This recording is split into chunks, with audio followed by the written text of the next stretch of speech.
Hello and welcome here, everyone. The regular season is done, and now we move into the postseason. We are here with the first game and first series of the playoffs here for the NECC League of Legends Division 3 playoff side, and I'm very, very excited to get into the East Division of it all. My name is Orbital. With me is the best minion to ever wander off the rift. It is RMC, Random Minion Caster, and we'll be your casters right before we get to the holidays and before the Summoner's Rift turns into a very nice, pretty Christmas theme. RMC, how you doing today?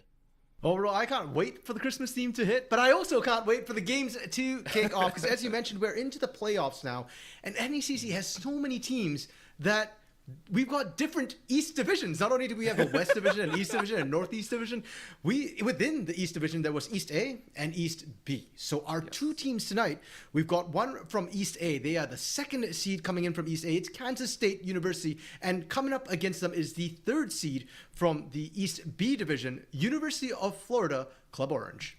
Yep, and listen, if anyone that knows me knows how I like to shout out some of these teams. Kansas State University, I never went there, they're my rivals, but they're from Kansas, so I'll take it. Of course, we got Eons, we got Joey, not saying the other name there because I can't pronounce anything to save my life. What, we got you mean you can't read well. Japanese?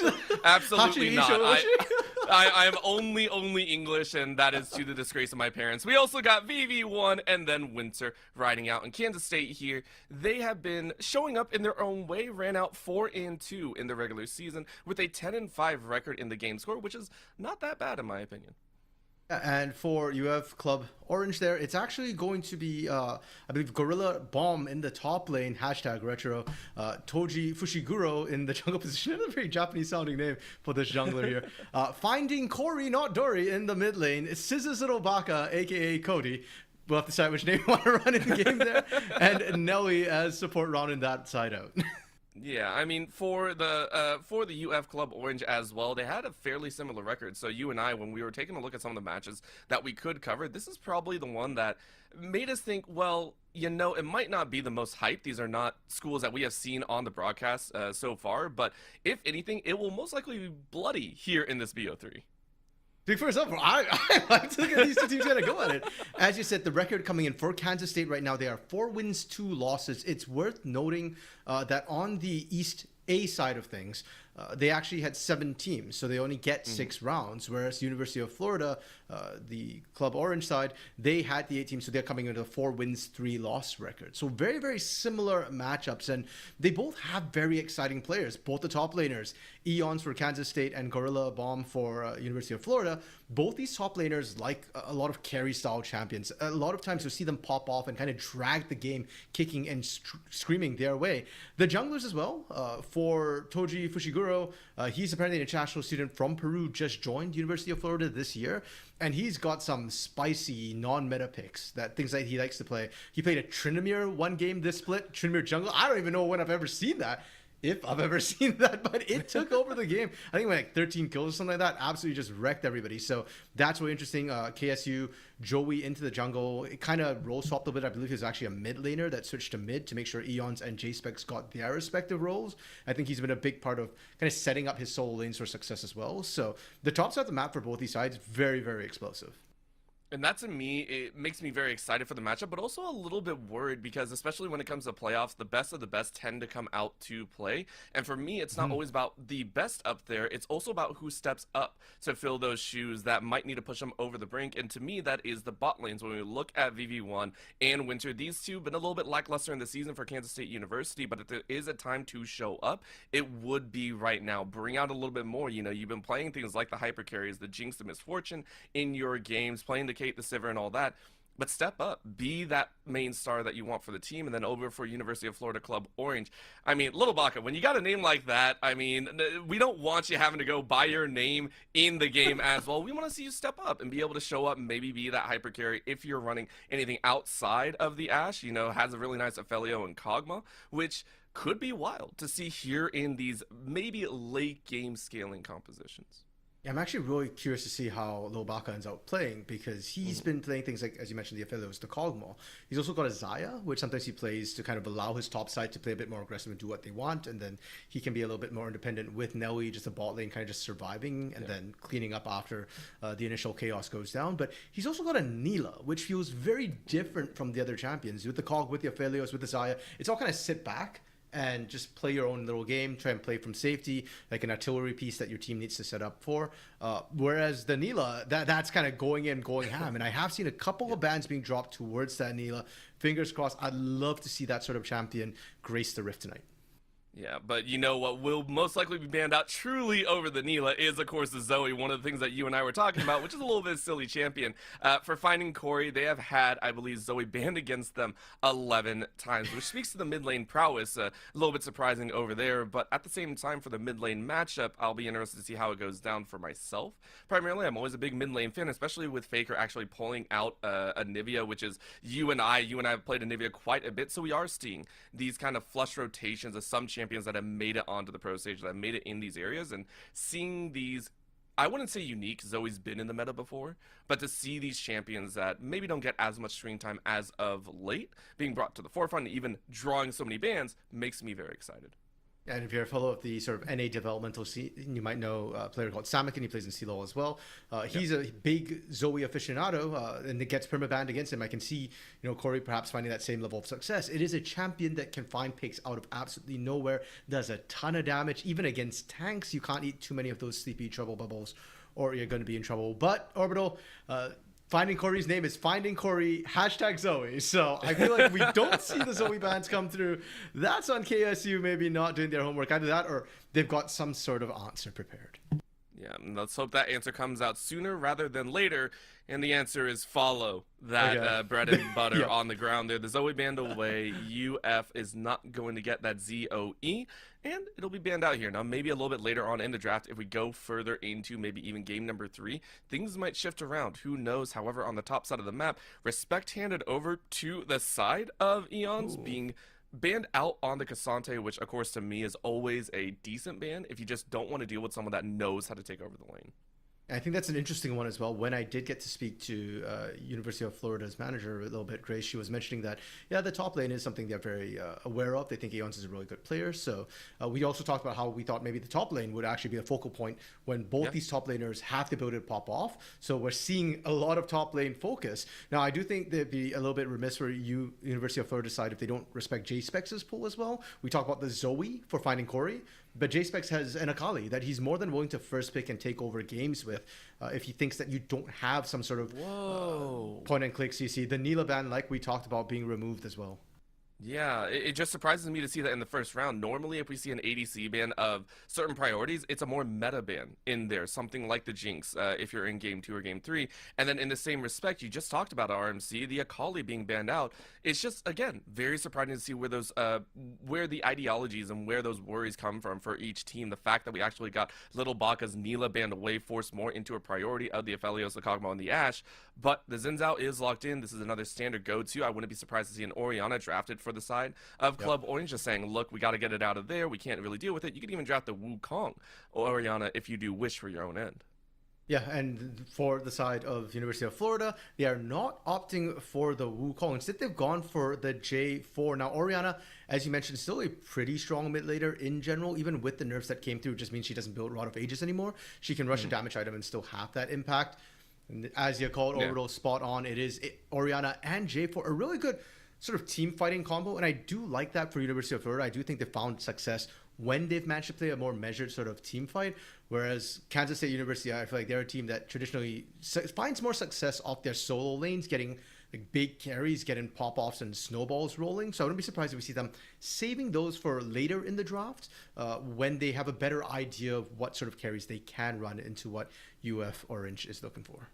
Which actually makes me really happy, which is why we see the Karma locked in here. Karma is a really good team-oriented support instead of a solo ADC one. But the LeBlanc into the Orianna, you and I were discussing, we were a little hesitant to even call it out here because J-Specs has also been a little bit on the leaner side for the team for Kansas State University, but had a pocket LeBlanc in the game plan. And the fact that you're bringing out game number 1 makes me very excited because we're getting heavy-handed all over the place. Little Baka drafting the Aphelios that we just talked about, which means there is going to be blood, and more blood this game around. Yeah, it feels like both sides really getting some of their comfort champions. The LeBlanc, I think, Yeah. filling a very similar role to the Akali. Very slippery, you know, with the clones, with the ability to distort back and forth as well, break ankles that way. And I like it into something like an Aphelios, who's less mobile and very squishy. You can actually absolutely pop them. Now, the laning might be a bit of an issue, though. Orianna is actually a very safe, strong laner. Yes. And by skilling into her shield a little bit, she's going to be able to soak a lot of that poke from the LeBlanc, win out those trades just based on autos. So J-Specs, I don't know if he's going to be able to win that lane 1v1. Maybe he's going to need Joey to come in and help a little bit from the jungle, or roam out and find kills elsewhere. It'll be up to the team themselves to really figure out where they want to go, as we do see the focus fire in the band side. Massive support bands to come out here, really making sure the Aphelios doesn't get freedom in there, especially for Nelly, who has played it with Little Baka quite a bit, but taking away a lot of those safety mechanisms in there for Club Orange, saying we can't allow you to get that freedom in of the safety, keeping the Aphelios alive. You're forced down to the Thresh, which is not bad, but definitely not that giant shield that maybe Braum can bring into the table. Yeah, it feels like the Braum is not so much to take away the protection from the Aphelios, but maybe to deny it and open up the option for something like a Misfortune to come through. A Caitlyn, a Yunara instead. Okay. That still is going to do a lot of work, is skilling, can match up to Aphelios. Aphelios is no longer the undisputed king of late anymore. In fact, his damage combo has moved away from sort of the red-white more towards the long-range poke along with the Crescendum. Set to round up the top lane for Eons, a big carry player, but having to blind a pick right now. And we talked about the top lane and how it can be volatile. Gorilla Bomb, what's his answer into the set? You could run something like a Renekton. Gragas feels a bit more like a neutralizer than it does sort of a winning matchup, but it does well for the team composition. The only thing you have to be careful of is the explosive cask, potentially causing dyssynergy with the Cataclysm Shockwave combo. But RMC, you're forgetting. Listen, if your name is Gorilla Bomb, you're going for the Bumbleclot. That's how it works here. I mean, listen, it lines up in there.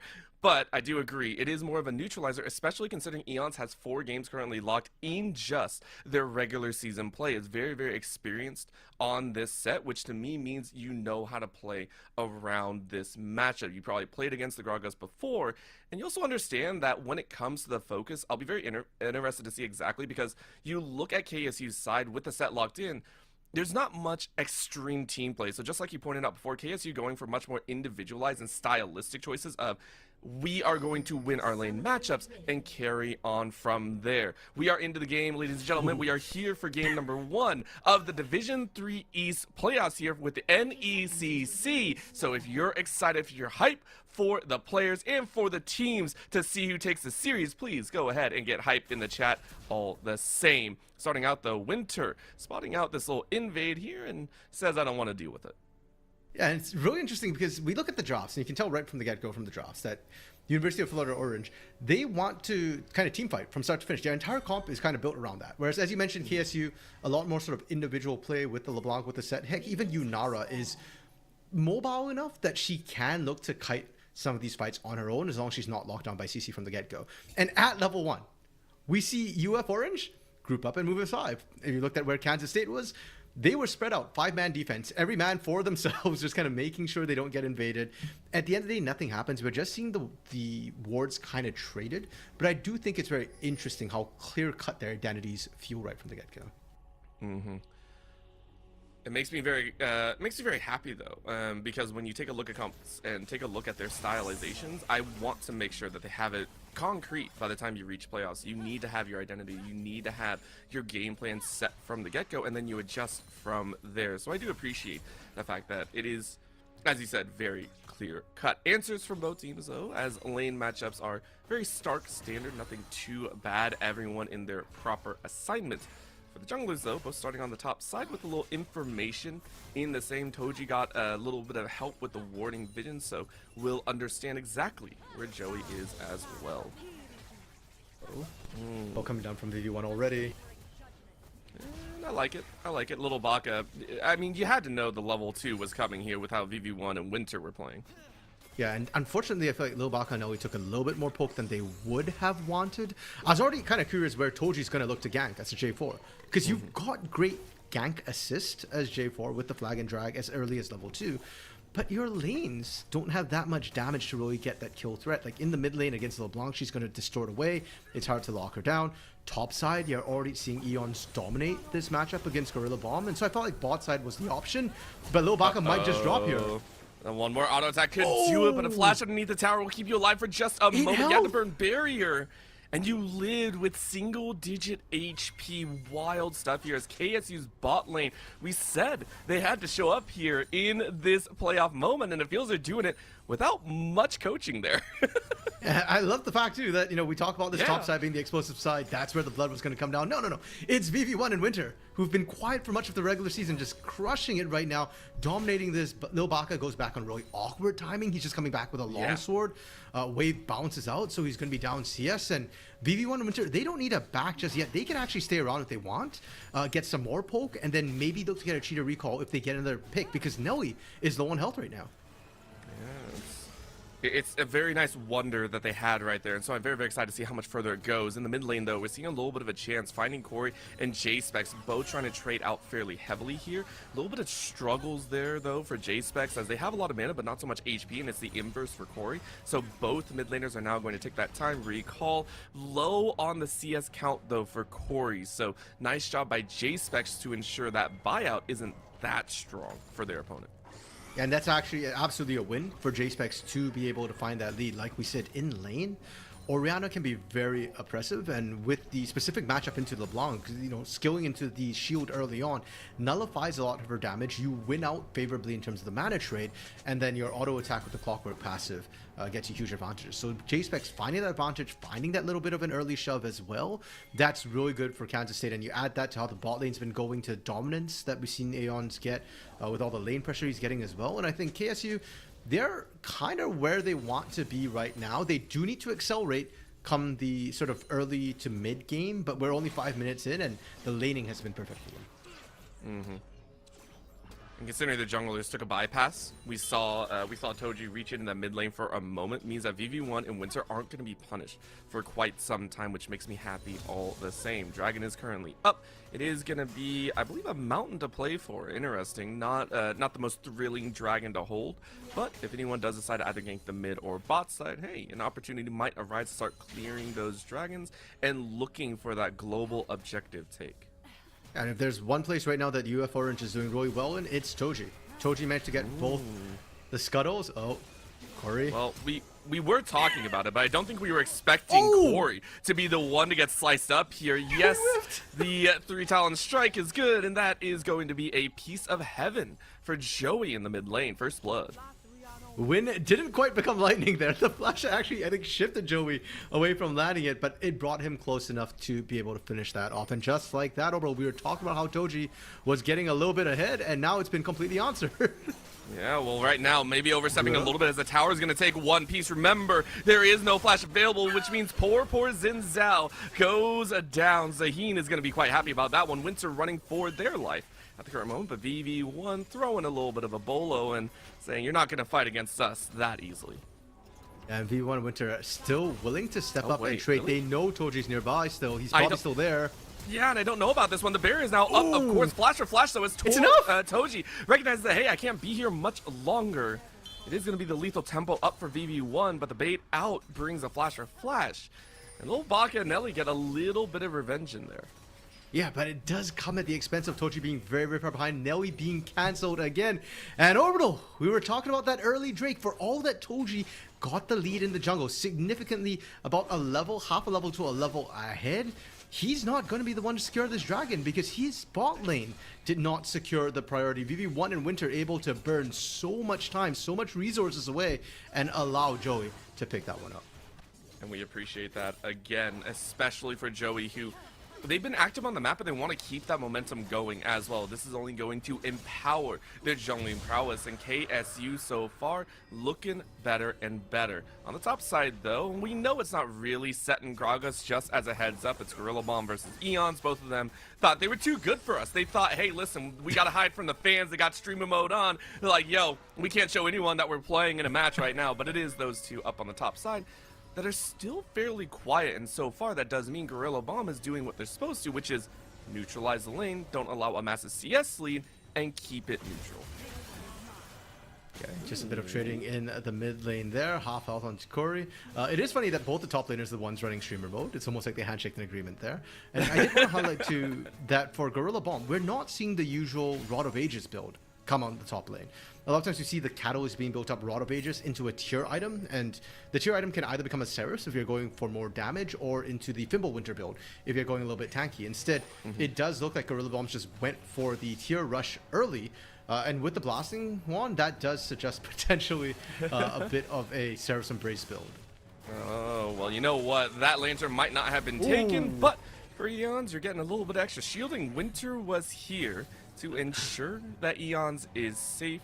And I love the movement from everyone so far. KSU plus Club Orange both saying we got to keep our top laners alive. Yeah, but UF Orange is in the area. It's going to be a 4v4. Only the AD carry's not present. First Grub burns down, but can they stop the others? I don't know right now, though. But Eons is already gone. Shockwave lands on one, and it's gone. Bomba! At least a portion is going to lead to a kill for Gorilla Bomb. Not only that, it will be the full 3 Grubs handed over to University of Florida to start things off. Not even time for Aeons to shield there. The CC coming through, and zero hesitation from UF Orange to just blow all the ultimates onto the same target, and they do manage to pick up all 3 Void Grubs.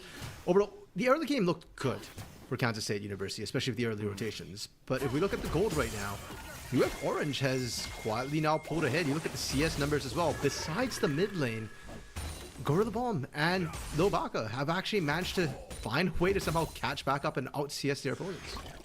As much as we talked about that level 2 versus level 1 kind of skirmish, Lil Baka has actually been farming up very neatly, even when they were pressed under tower. And with situations like that, where Eons actually misses out on the cannon, trying to throw a haymaker, it's rough. You're losing out on that CS advantage. So I like the way that you called it. Said, hey, listen, for UFO, they're doing really, really dang well in that CS department, gathering a lot of those resources, and then mobilizing themselves throughout the entirety of the map. I wonder if they're going to be able to do the same in about 2 minutes when we do see that Infernal being fought over.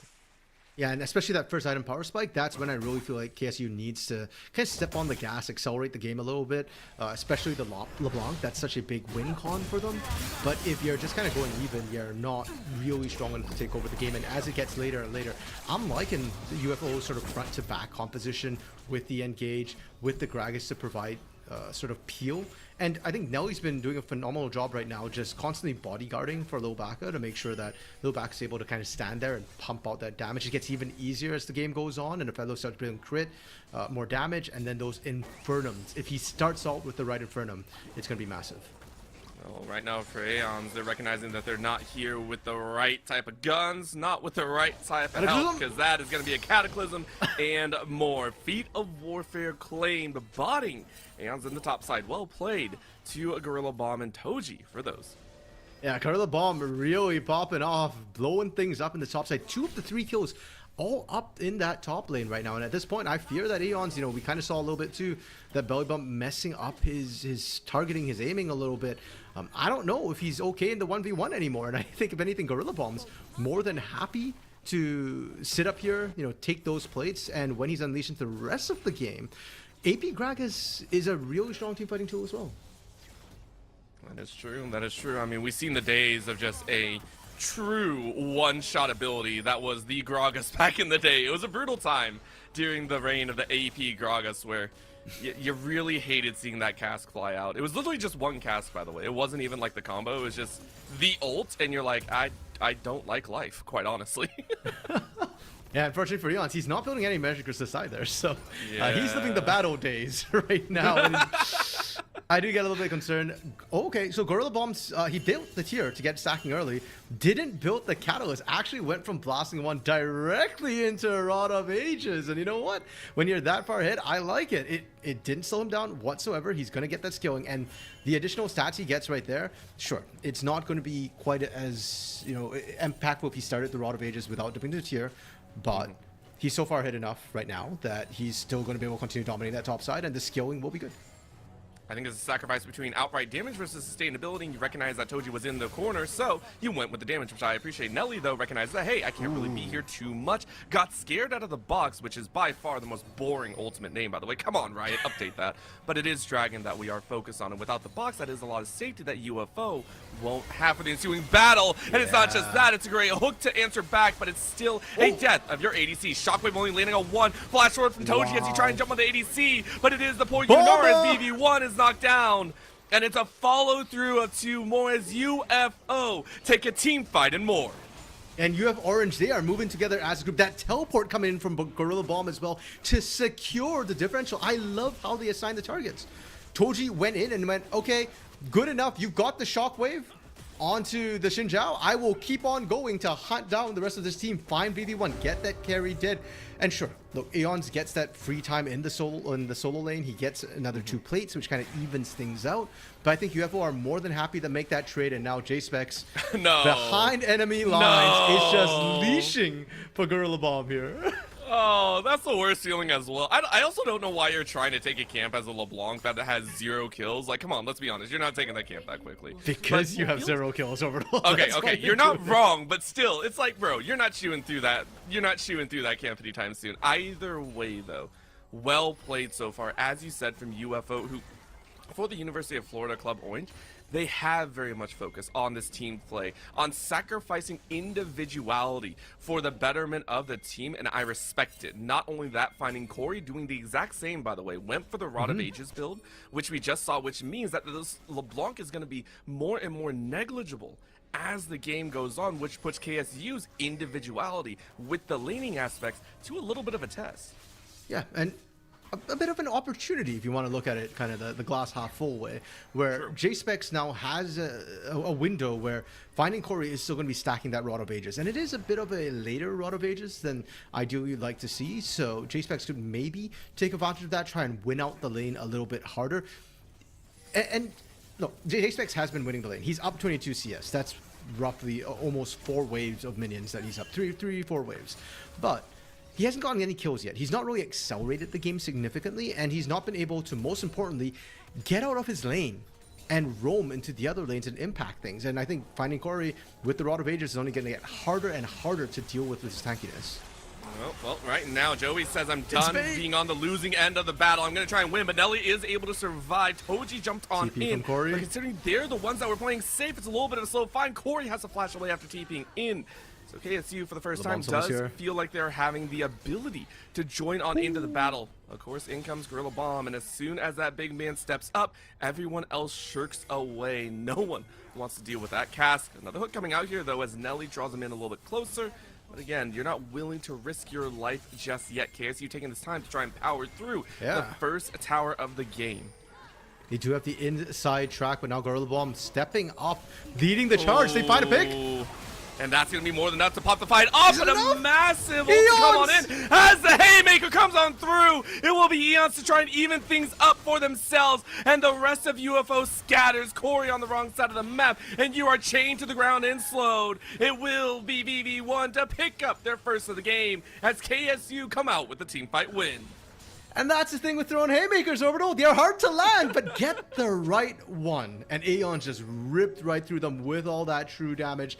UF Orange thought they were the ones on the hunt, but it was KSU with the turnaround. And they're going to get first mid turret too, because they were already chipping away the entire time, had the inside track, and just like that, the gold lead shrinks to just 1.3 thousand gold.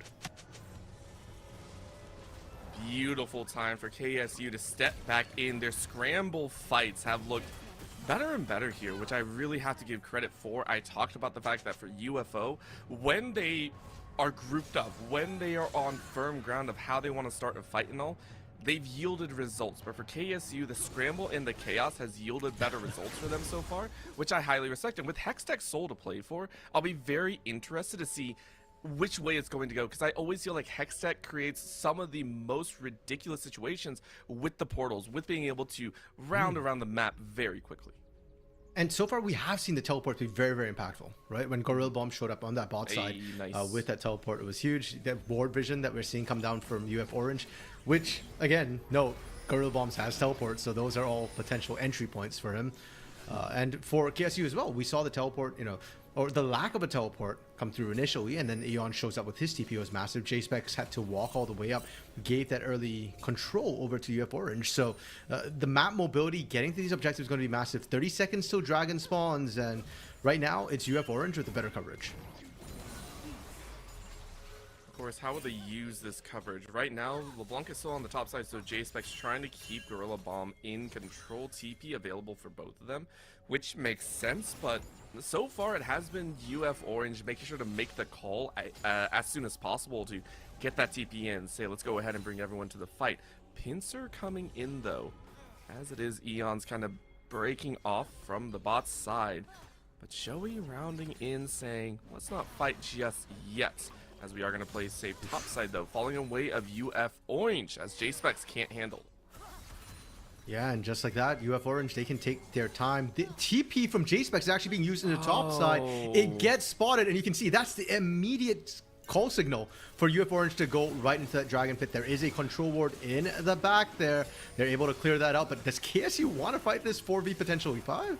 I don't know. I'm guessing KSU said the call was, hey, we don't want to fight he wants it. But now you're forced into it. Crescent Guard being utilized here. Toji trying to jump to the back line, but the set brings him into the pit. Shockwave is going to land on 2, but the Haymaker does enough. However, the enough is not truly enough, as is the reality of this fight. UF Orange washed him out, and I really don't understand the reasoning behind that call.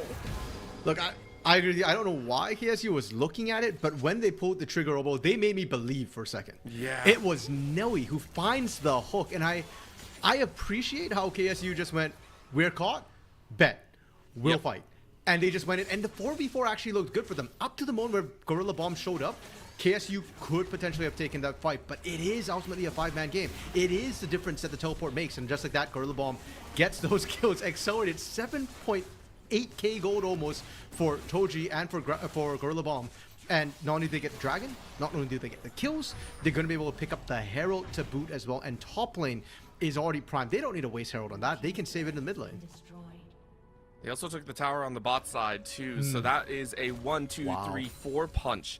At the end of the day, normally you only see a Dragon in the team fight taken, but when you get tower, when you get extra gold, it is a plethora of econ sent straight into your pockets. Not only that, it's 2 towers total. You talked about the prep on the top side. This is a massive influx. We went from, as you said, maybe that 1 to 2k to a 5k difference, which specifically it is going to be Gorilla Bomb, who is 5-0-4, by the way. You pointed out these top laners specifically as being the stars of the show. They're primed and ready to go. They're ready to show us a pretty dang good time. Cosmic Drive, Rod of Age is almost fully stacked. The tier's ready to go as soon as they complete the Serap's Embrace there as well. Yeah, Big Bomba, this is full AP Gragas build, and it's gonna blow some people up. You look over the side of KSU, who's gonna survive this? Their tanks are Eons, who's not really built tank so far. You've only got a Stride Breaker, which has a little bit of tanky stats, but no magic resistance, and or Joey. Oh. Well, Toji said, hey, Winter, I know I can catch you out. And forced to burn a flash there. TP being called this time. And again, for KSU, their TPs are being used more in a reactionary way. And so UF Orange is kind of pulling them in 14 different directions, but they can only go through 3. Shockwave going to be missed, but honestly, it's not that big a deal. Finding Corey knows that they're currently dictating the fights here. Granted, your flashes caught for that one as Joey's starting to get a little messy as well. Yeah, and I think Gorilla Bomb, on the flank. Oh, that's a great one, but you only found one, so J-Specs is out of the battle. A hook, though, from No Man's Land catches Winter, but there's no Shockwave to follow out. Great job by Gorilla Bomb to take one, and now the scattered deaths will follow. It is a staggering of blows as you're not getting away. Godlike goes Gorilla Bomb as they're throwing down with the best of them. That is going to be a 4-for-0 and a cascade of death for University of Florida Club Orange. Well, I rarely wish for replays as much as I wish we had one right now, because Gorilla Bomb with the bait flank, he was hiding in the Dragon Pit, waiting for KSU to come through, and sure, Corey burnt his Shockwave, burnt his flash, but instead of it being a detriment, I love how UF Orange used him as bait instead, and lured KSU into that area, got them out of position, found that pick, used the numbers advantage once again to roll through, and now a 7,000 gold lead. Again, it feels like it's doubled in the last 5 minutes. Oh no, it's only 22 minutes in! 5 minutes is a long time in a 22-minute game! It really is. I also have to give you credit. They have, University of Florida have really amazing team fighting ultimates. You look down the entire line, these are all ultimates that are well known for a wombo combo. But I always say, when you have these types of ultimates, sometimes you just look for the solo player. Sometimes you just gotta kill one guy, get the ball rolling, and that's how you make it happen. That's what they've done. Remember, that is now twice. I'm pretty sure Gorilla Bomb has thrown their cast on a single person. Just been like, all right, you're gonna die. That's it. We'll find others later. Heavy respect to the entire team. As now we look at KSU, Kansas State University, going, guys, what do we do here? Our scalers aren't really scaling just yet. We're only sitting on 2, maybe 2.5 items at best. Where do they go from here? Well, for KSU, they're looking for picks at this point, but that's kind of been the game plan. And my concern is, we said that they had to snowball the early mid game. We're technically in the mid game, at least for KSU. But for UF Orange, they are starting to look at the late game. Gorilla Bomb has the Saracen Brace completed. He's got a fully stacked Dark Seal. I'd love to see that converted into a Magi Soul Stealer. And even in the mid lane, Corey, who's been kind of the sacrificial piece for UF Orange to get where they are right now, his Rod of Age is almost fully stacked. His Saracen Brace is completed at this point. He's got a shield. Gorilla Bones, he could 1v3 this. He might as well try, because VV1 and Winter were thinking about it, but I mean, you just fought a set and barely dropped any HP. That's how far ahead this Gragas is, I want to point out. Ridiculous work from Gorilla Bomb, which is going to open up yet another Dragon opportunity. And this one, nary a challenge, as Joey is nowhere close. Yeah, Joey can't even approach that even if he wanted to without any sort of help. He'd just get absolutely melted. That one's so point going the way of UF Orange, and Joey gets caught out. Yep, Joey, you're not going to like this one. No flash after that one, and as much as you wish it ain't mayhem, you don't get a double flash with the augments. It is going to be your death, as that is, of course, Gorilla Bomb sitting at 9-0-6. Do it, Toji. I don't know who's in trouble right now. Toji's behind enemy lines with no backup, but there we go. No, that's backup. That's backup. All you need. Good jump out by VV1. Poor Winter is put straight into summer.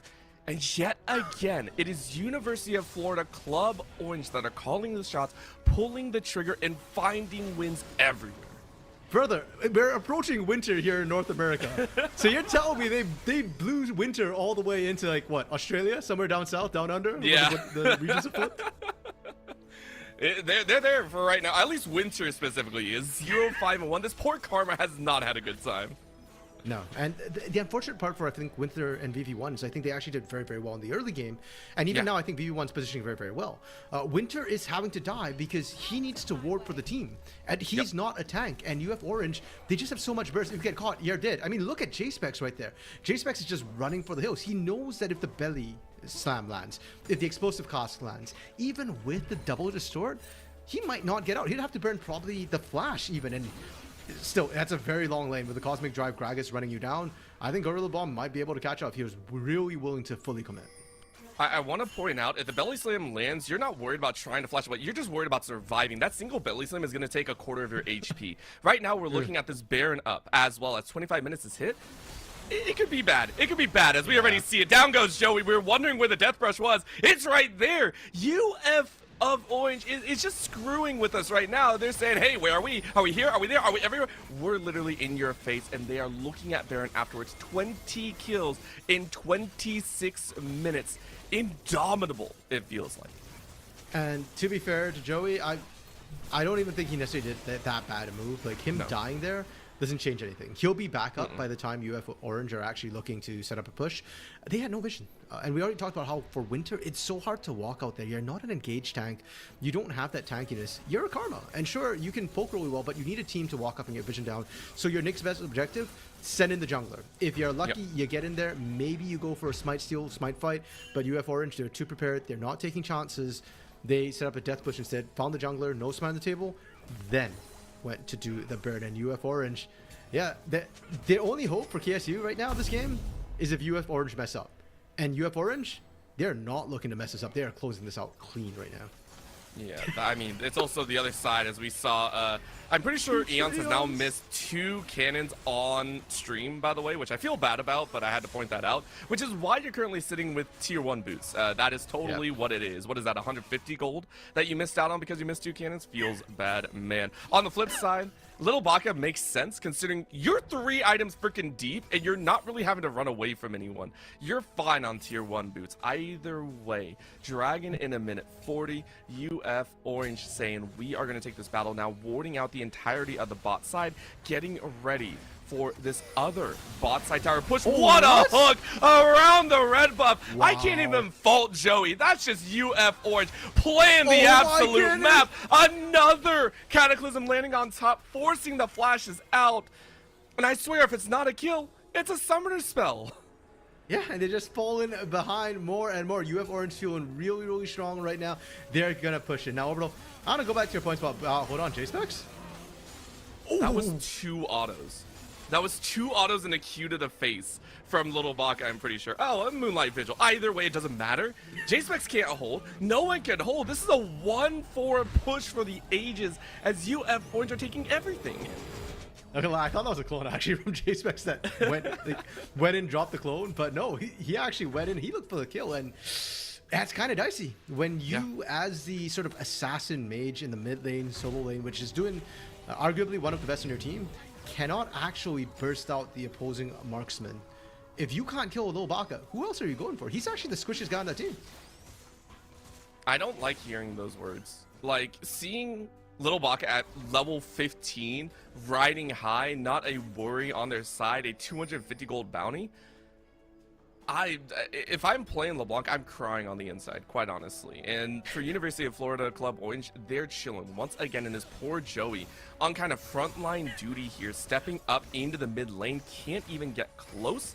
Dragon is up and alive, and it's sole point. You don't really have a choice, but you have to give it up, because guess who's on the side? Gorilla Bomb is here, ready to play. That's going to be the crushing guard being used, but it's so late. Toji is now stepping into the mix. J-Specs on the side is sniped away. One last auto is good. Little Baka from off screen takes the life of the mid laner, and it is going to be value all to them. KSU gets some consolation prize, but free gold on the top side does not equate Dragon Soul. Those two are not the same price.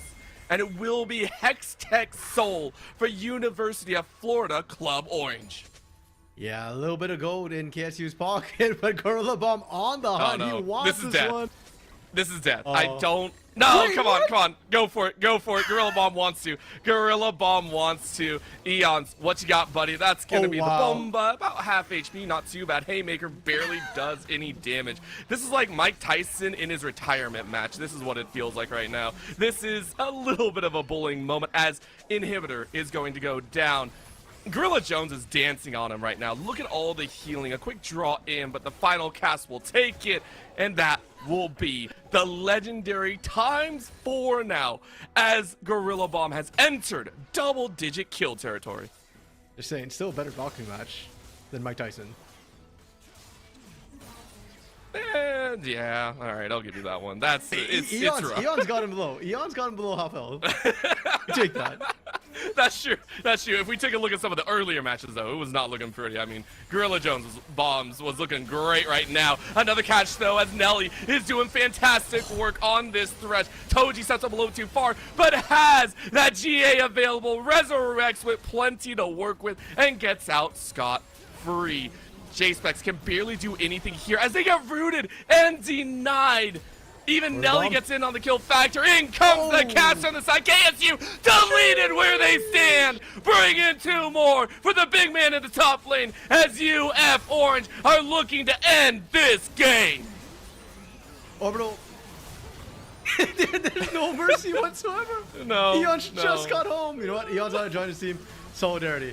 No, I spoke to the team manager for UF Club Orange before the games. You know, Grace just told me, yeah, top lane might be a little bit dicey, might be a little bit dangerous. But I find this is one of those situations that's call an ambulance, but not for me, because Gorilla Bomb absolutely popped off, and that was without much jungle help. So huge props to them. And for Kansas State University, things could get rough. They are a squad of friends. You know, they usually have a good mood going, but they are a team that feels like, you know, when they ride the emotions. When things are going well, they play better and better. But when losses come through, sometimes the atmosphere can get a little bit heavy, and somebody needs to kind of get that push in. So hopefully, going into Game 2 for this playoffs, No, it's only the first round. You kind of don't want to trip up and fall here. You don't want to get 0-2'd. So Yeah. let's see what they're able to kind of do during the break and look to find their own way back in. Yeah, maybe they can go ahead and fuel up a little bit because we here at the NECC know about getting a little bit of fuel inside of us, specifically with Wenzel's Meat 6. Made in Wisconsin, grows great with gaming. Wenzel's Farm, legendary Wisconsin Meat 6 since 1977. 14 mouthwatering flavors, meet your heart out. Wenzel's Farm, legendary Wisconsin Meat 6 since 1977. Go ahead, check it out. Get some for yourself and go to this short break as we are headed 2-1. We'll see what the teams decide to bring on out for us for game number 2 and if we see a game number 3. Please don't go anywhere. The NECC League of Legends side of things will be back in just a bit.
You know what time it is. It is time to see game number 2, and either it's going to be another one-sided beatdown by UF of Orange, because my god, they look like they were doing something over there. I don't know what they had before this match, but they were coming out in style, militant, very, very clinical in how they wanted to take those fights, and specifically gorilla bombs. Like, show us your name. Let us give credit to your gameplay, because you were freaking out of this world, unkillable through game number 1. Well, unfortunately, Orbital, it is full fearless. So happy hour is over. Drinks are no longer free flowing, and Bomba time has expired. So going into game 2, Kansas State University has opted for the red side, and I like that. I think Gorilla Bomb took great use of the counter pick, the Gragas into the set. I had some concerns about it early, but he put all of that to rest and more. And it feels like going on the red side now, that counter pick, it gives Eons now a chance to get some sort of counter pick lane and really take over, because he is fully capable of doing exactly what Gorilla Bomb did in game 1. Well, of course, if they do give it over to Eons for the very end, we have to look at some of the other lanes, which I want to touch on the bottom lane first before we get into the nitty-gritties of maybe the jungle in the mid, because the bottom lanes for both sides actually held up fairly well. Nelly on the bot side I want to give a huge shout-out to for UF Orange, because that Thresh actually held up very, very well in that mid to late game, making sure to keep the ADC safe, making sure everyone was safe overall. And then, of course, for Little Baka, making sure to stay safe the entire time. I think only died twice in the entire game, and came back with that reliable damage as well. It's actually on KSU's side, VV1 and Winter, that looked like they had the makings of greatness, but weren't really able to get off the ground come the mid to late game. And that's why I was a little bit surprised when we did see the Yunara come through. We didn't quite have time to kind of make some predictions about what sort of AD carry we'd see coming through, but they have run Caitlyn Karma before, and I feel like that would have been a lot more oppressive in lane. Yunara did get nerfed so that her early phase was not as strong as it was upon release. Back when she was released, sure, Karma Yunara takes over a lane, they bully you out, the mid game's really strong on the 1-2 item power spike with either Kraken Slayer or the Ruined King, but nowadays she's more of a scaling champion, so the laning was fine. I think VV1 and Winter did win out early, but not hard enough, and they also didn't hit the point where they actually got to scale. Now going into game 2, I'd like to see their picks have a little bit more synergy either in lane or for scaling. Whichever way they want to go is fine, but it just felt like they weren't fully on the same page with the Yunara Karma picks. Yeah, and we'll see if that changes coming into this next game. However, the final spot that we have to look at is in that mid lane, and specifically because LeBlanc is one of the few champions that I always consider as a very fun champion if you can get rolling in the early to mid, one of my personal favorites to choose. But in this game, J-Specs was shut down what felt like from minute 1. Yes, you got a kill in the mid lane thanks to Joey coming by, but ever since then, it was fairly quiet, and for J-Specs specifically, they're also one that we want to see rise up in the series come to playoffs. Has been relatively quiet in the regular season. Game number 2, something has to change. Yeah, especially when we consider sort of the champ pool that he's been running, right? The champions that he's played more than once are Akali, Orianna, and LeBlanc. Now, the LeBlanc has been picked. It's full fearless. He can't do it again. And it didn't have the impact we wanted to see. Orianna was played by finding Corey. So that's also taken off the board. It's a bit of a shadow ban. And for Corey, the way he played it, he just had to survive. That was kind of his job, and he fulfilled that assignment. And then the last one is Akali, which I expect to see permaban throughout this series. So where does J-Specs now go in terms of that? Like, there's not a lot of other assassins which are quite as safe or easy to play. You mentioned a Katarina earlier on. Yes, she does a lot of damage, but she gets shut down by CC very, very easily. And in the current meta, there's just so much CC that can shut her down. The question also applies to Corey to a lesser degree, where Orianna is a very safe champion where you can afford to kind of go down in CS, lose lane gracefully, as long as you're not feeding the LeBlanc. You can bounce back later on with a well-placed Shockwave or two. But besides that, there's not a lot of other champions that are kind of that safe. You could go for Ari and just kind of play for lane, but her utility will just be a charm compared to Shockwave, which debatably just as good, but single target versus AoE. Or maybe we see something like a Victor that can skill up, but then you run the chance of getting run down in lane and dying in early phases. So the mid lane could be the big sort of breaking point for Kansas State. They are on red side. Maybe they can find counter pick there. I am still looking at J-Specs to really kind of step up a little bit more, though, because he has been that difference maker in their regular season games, and it didn't show through in game 1. Yeah, I think really what it comes down to is for J-Specs, we can see the opportunity to be a game changer, to be that turning point for the rest of the squad. but you had to prove it to us coming into this game in number 2. I think they had to be able to show up and say, hey, look, I can take the spotlight if I want to. Going finally into the jungle role, this is where it got the most messy, in my opinion. Both Toji and Joey were trying to throw down the best. I mean, Joey, even on the losing end, willing to engage, willing to do what they had to. And we said it before, it felt like the entirety, especially for Joey, was making the right moves in their loss, saying, hey, I gotta go in, I gotta try and frontline, I gotta try and go in, get this vision. And it was Toji and the rest of the squad just being like, well, I know you chose the right answer, which is why we're here in this bush, ready to take you out, going to Dragon, going to Baron, going to all of these global objectives. And I think the jungle role was very interesting because, as you said, I think both of them were making kind of right decisions. But the fundamentals, I think, was where there was a big difference. J4 is not a fast jungler. He doesn't clear the camps particularly quickly. But we saw Toji on the J4 get actually a massive CS lead. And in the jungle, that matters a lot because those camps are worth a little bit more XP. So that's, I think, how he found his lead and what really put Joey behind. Joey's making the right decisions, but he doesn't have the same foundation to make those decisions from, and that's not something that can be corrected between games. I think that's really where the skill difference lies between these two players. It's worth noting Toji, we say, is an international student from Peru. Well, in Latin America North, he's a Masters double player. Now, granted, people might say, okay, well, like Diamond in North America is like Challenger in South America. As a South American fan, I disagree, and I think Toji is really showing that the Masters in LAN, it's showing. It's really, really good. We are into game number 2. Those bans you see at the bottom, full fearless. Those are the game 1 picks, and it is UFO on the blue side with the same, with a ban from game 1 still, the Mbessa taken off the board. Yeah, I like this. Still focused on the top side of the map. We saw, I believe, 3 bans actually thrown down towards the top side, very specifically in the opening draft. There's a Zoe once again, perma-banned against not Jay, Brain is lost against finding Corey specifically, saying no, you don't get that one either. So it is, as we said, pretty much the same cut and dry. It's all about this first pick, though, what you decide. As we mentioned, the Wukong is still very much up and available, still very powerful blind pick jungler, in my opinion. Now, you're not going to route it with the Orianna, but as an individual pick, I think it still can hold a lot of weight. There's going to be the Aatrox as well, so the last 2 should be around that same pattern. Yeah, the Akali was what UF Orange banned in game 1, and they are on blue side, so technically they could steal it. I just don't know if Corey plays it, or heck, if Gorilla Bomb does. So no, they're just going to ban it for now. And then for KSU, it was Neela that they took away. But I'm going to be honest, overall, I don't know how scary Neela is necessarily. Like, yes, Lil Baka played very, very well with the Aphelios, another very big comfort pick. But Neela's one that needs to kind of get in your face, and I feel like there are options that are, there are windows to try and punish. But no, they're taking away all off the board. Orbital, you talk about Wukong. Yes, Orianna's gone. Annie still exists, and Annie Wukong was one of the combos that we saw a lot in pro play. Oh, okay, and this is gonna be that little test of the difference. Now, Nocturne is not unseen in the pro play, but to do it blind is a little bit crazy, saying and throwing down that I'm going to win. One of, if not the most played for Toji currently in the regular season as well, as Wukong goes the other direction. So that was the thing that I was kind of looking at and getting a bit concerned about, because Wukong is an answer into Nocturne with the Cyclone. You can pop the shield and still get the knock-up to come through as well, so it's really good to deal with the engage. And also, Nocturne's big mid-lane counterpart is Orianna, or Assassins.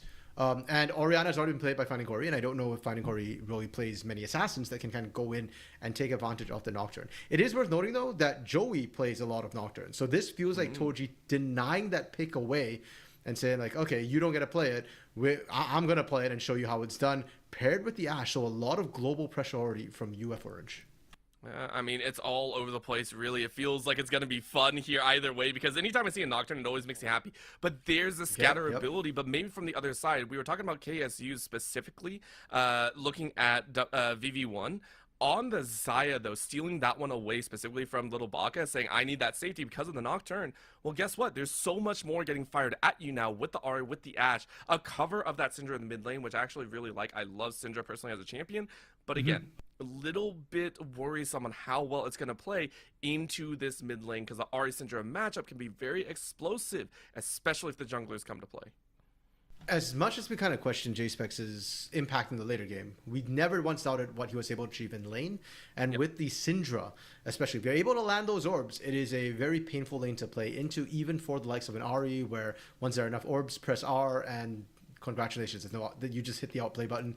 Ari can't dash away from that. So I like the pickup for J-Specs. It's got ways to kind of reach the back line. You can kind of push Nocturne away. Even if you don't get the stun, Scatter the Weak does kind of push him back and buy your team a little bit of space. We see the Rel and Vladimir being taken away from KSU. So they recognize that as a top lane champion Gorilla Bomb plays, which they might not have a good counter to. Whereas you have Orange with the Gwen takeaway in the top lane, and they get to remove one more pick. Poppy. Wow. That, I think, is more aimed at support Poppy that we do see often as a tool to disengage a fight, especially when we see the likes of the Nocturne Ari already and the Enchanted Crystal Arrow. That's a lot of sort of front-loaded bursts. If you can reset the fight, it really goes in your favor. Well, that's why we also see the original Disengager. I feel like we are seeing the Braum come out here to play safety into with that Xayah, and this is going to help negate a lot of that damage. So KSU are building this really nice, reliable reset button at the end of the day. So for UF Orange, they're actually going to bottleneck into, let's bring a little bit more power, bring a little bit of extended range at the end with the Milio. This is going to be nice and safe, especially against the Syndra Sun, against, well, you can't really cleanse the knockup, so that's one for its own. But especially in this one, this is what we were wondering about. Gorilla Bomb blind picking that Camille, saying, look, I can play it well. And Eons has to find an answer here, and I am questioning everything to my bone. It's the Yone to come on out. I love it. Throw down with the damage.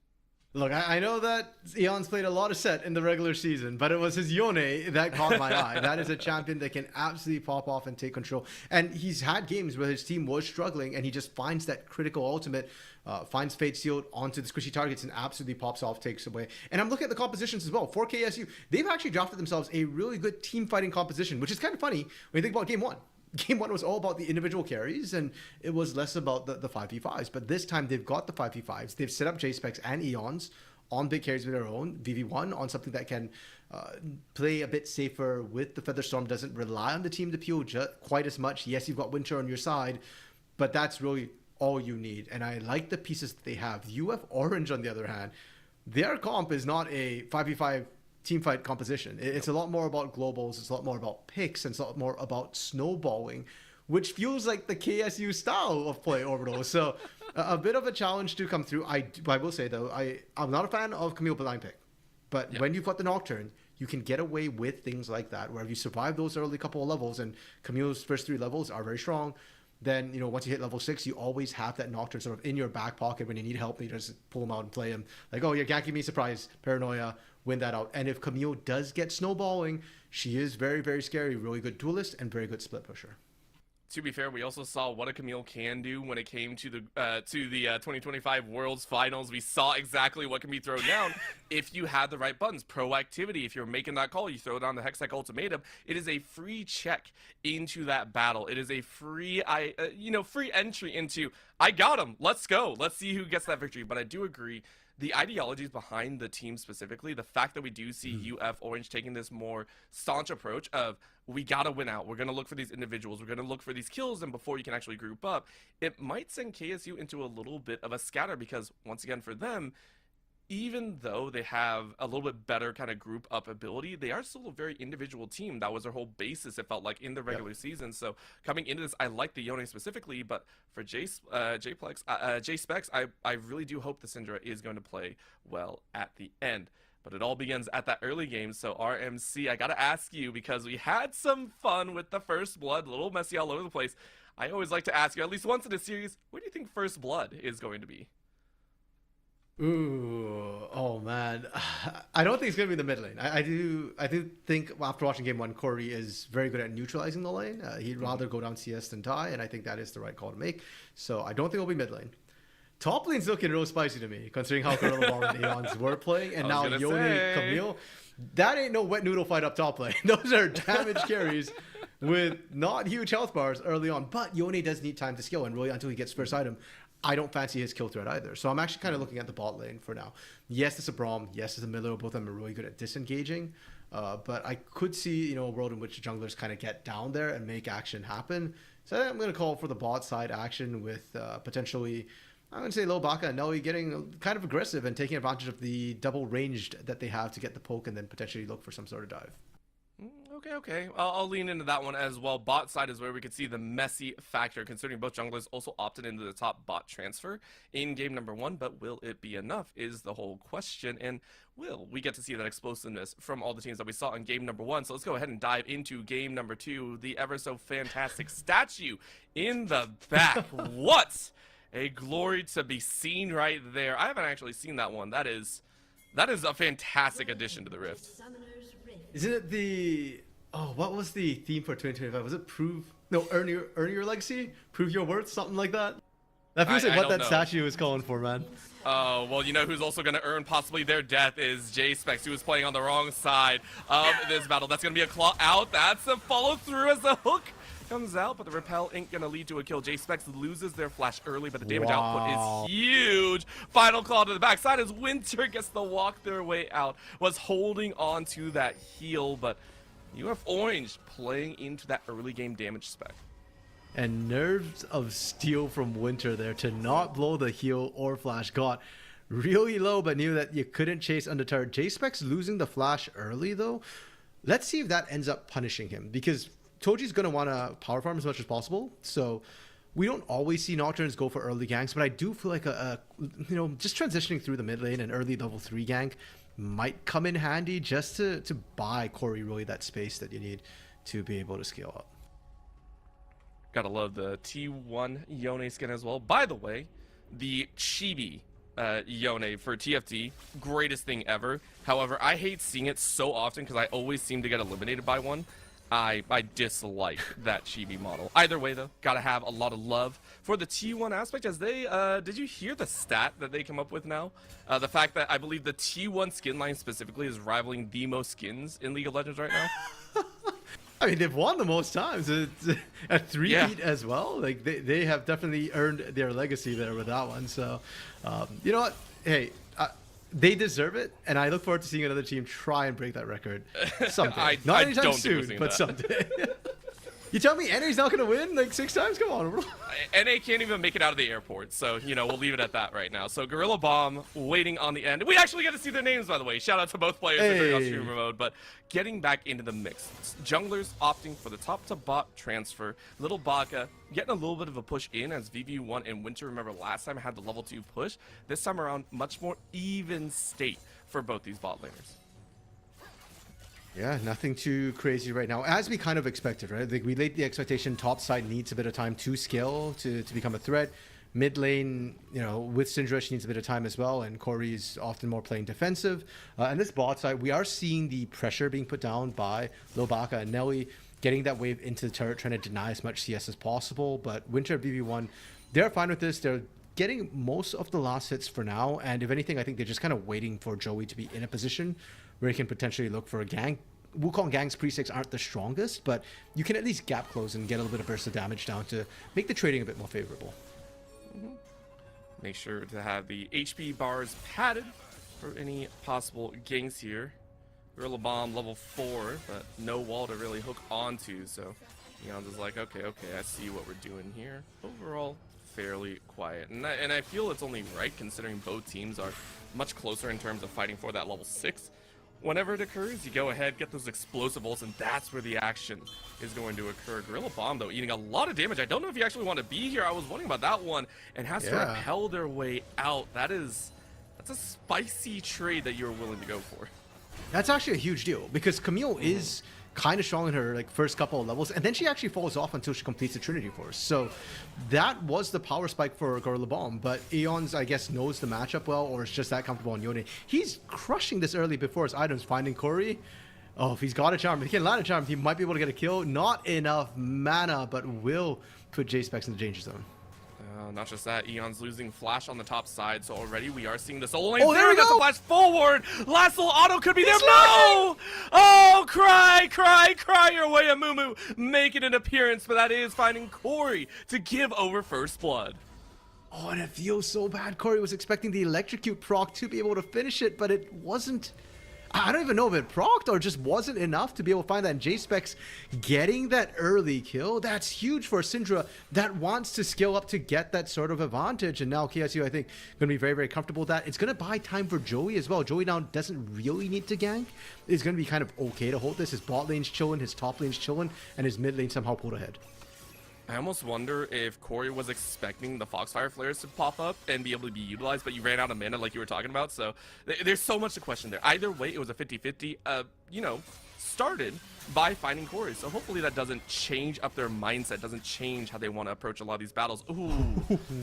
Gorilla Bomb going, I thought I was going to reach, I did not, so you lose 50% of your HP as soon as you come back to lane. I mean, to be fair, Eon just got back to lane too, and Gorilla Bomb actually traded pretty equal. Yeah, but one of them has a Vamp Scepter. One of them does have a Vamp Scepter, so might be able to sustain in lane a little bit more. And the other has a Grasp of the Undying. It's turning to a wet noodle for a little bit up there. Alright, you know what? I'll just wait for level 6 and really confirm the kills whenever they come about. Bot side, Little Baka and Nelly trying to build up a wave to crash into the bot side. Will it happen? I have no idea, though. I think Novaka and Nelly, like, they will get the crash kind of off, but Vivi and Winter have been doing a good job usually trimming the wave, so it's only a couple of minions that crash in, none this time. And Novaka is just trying to get in position to land those volleys, get the poke down, but that's why Braum is such a good champion into that. With the Unbreakable, he can just kind of step up. He's willing to take those trades for now, and with the Guardian as well, the little bit of a shield. He can actually run down the Ashe mana pool if that trade keeps happening. True, and considering that they are so focused on the spot side, it's actually Joey to once again look to sneak away Dragon number 1. For KSU, they did this in game number 1, but they could get none of the 4 ensuing afterwards. It will also be spotted out, and an Infernal in the hands at the start, really not the most impactful, but will be great for scaling later, when maybe you need that extra bit of AD or AP to take down an opponent. Yeah, and both these teams as well, with the amount of damage they're going to build. The Infernal solo Drake will get a lot of mileage for both of these teams. Now, Hawkshot did come out, but bot lanes are not yet level 6, so no real way to kind of move out safely and impact things for now. Toji, knowing that happened, actually decided to counter jungle, went and invaded on that top side to try and put Joey behind.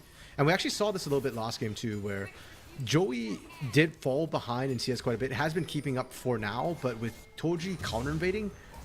Okay, great steal back from Joey. If he lost that red buff, I was getting a little bit concerned that that might be the start of Toji's jungle snowball that we saw in game 1. Yeah, I actually agree with that one. Really nice for Joey to actually recall and get there in time. I think it was down to about, I want to say 700-800 HP, so really nice timing on that end.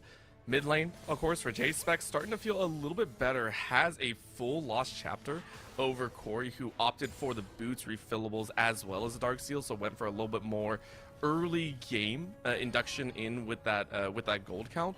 As the grubs do come up here, we are going to wait and see exactly who decides to go for it for scouting, going out with that Soul Link. And Eons goes, okay, I know where one is. Let's go ahead and rotate in. KSU prepping for the grubs take.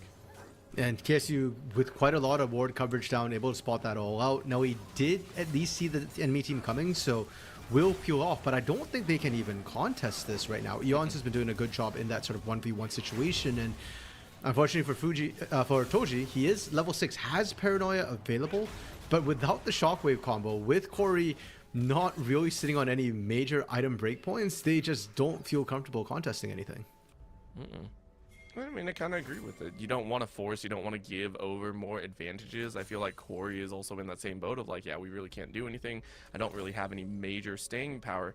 Granted, this is also the time where I start counting the minutes that go by from whenever a Nocturne hits level 6 versus when they first ult. It is a moment where the Nocturne, I feel, has so much power with that Paranoia.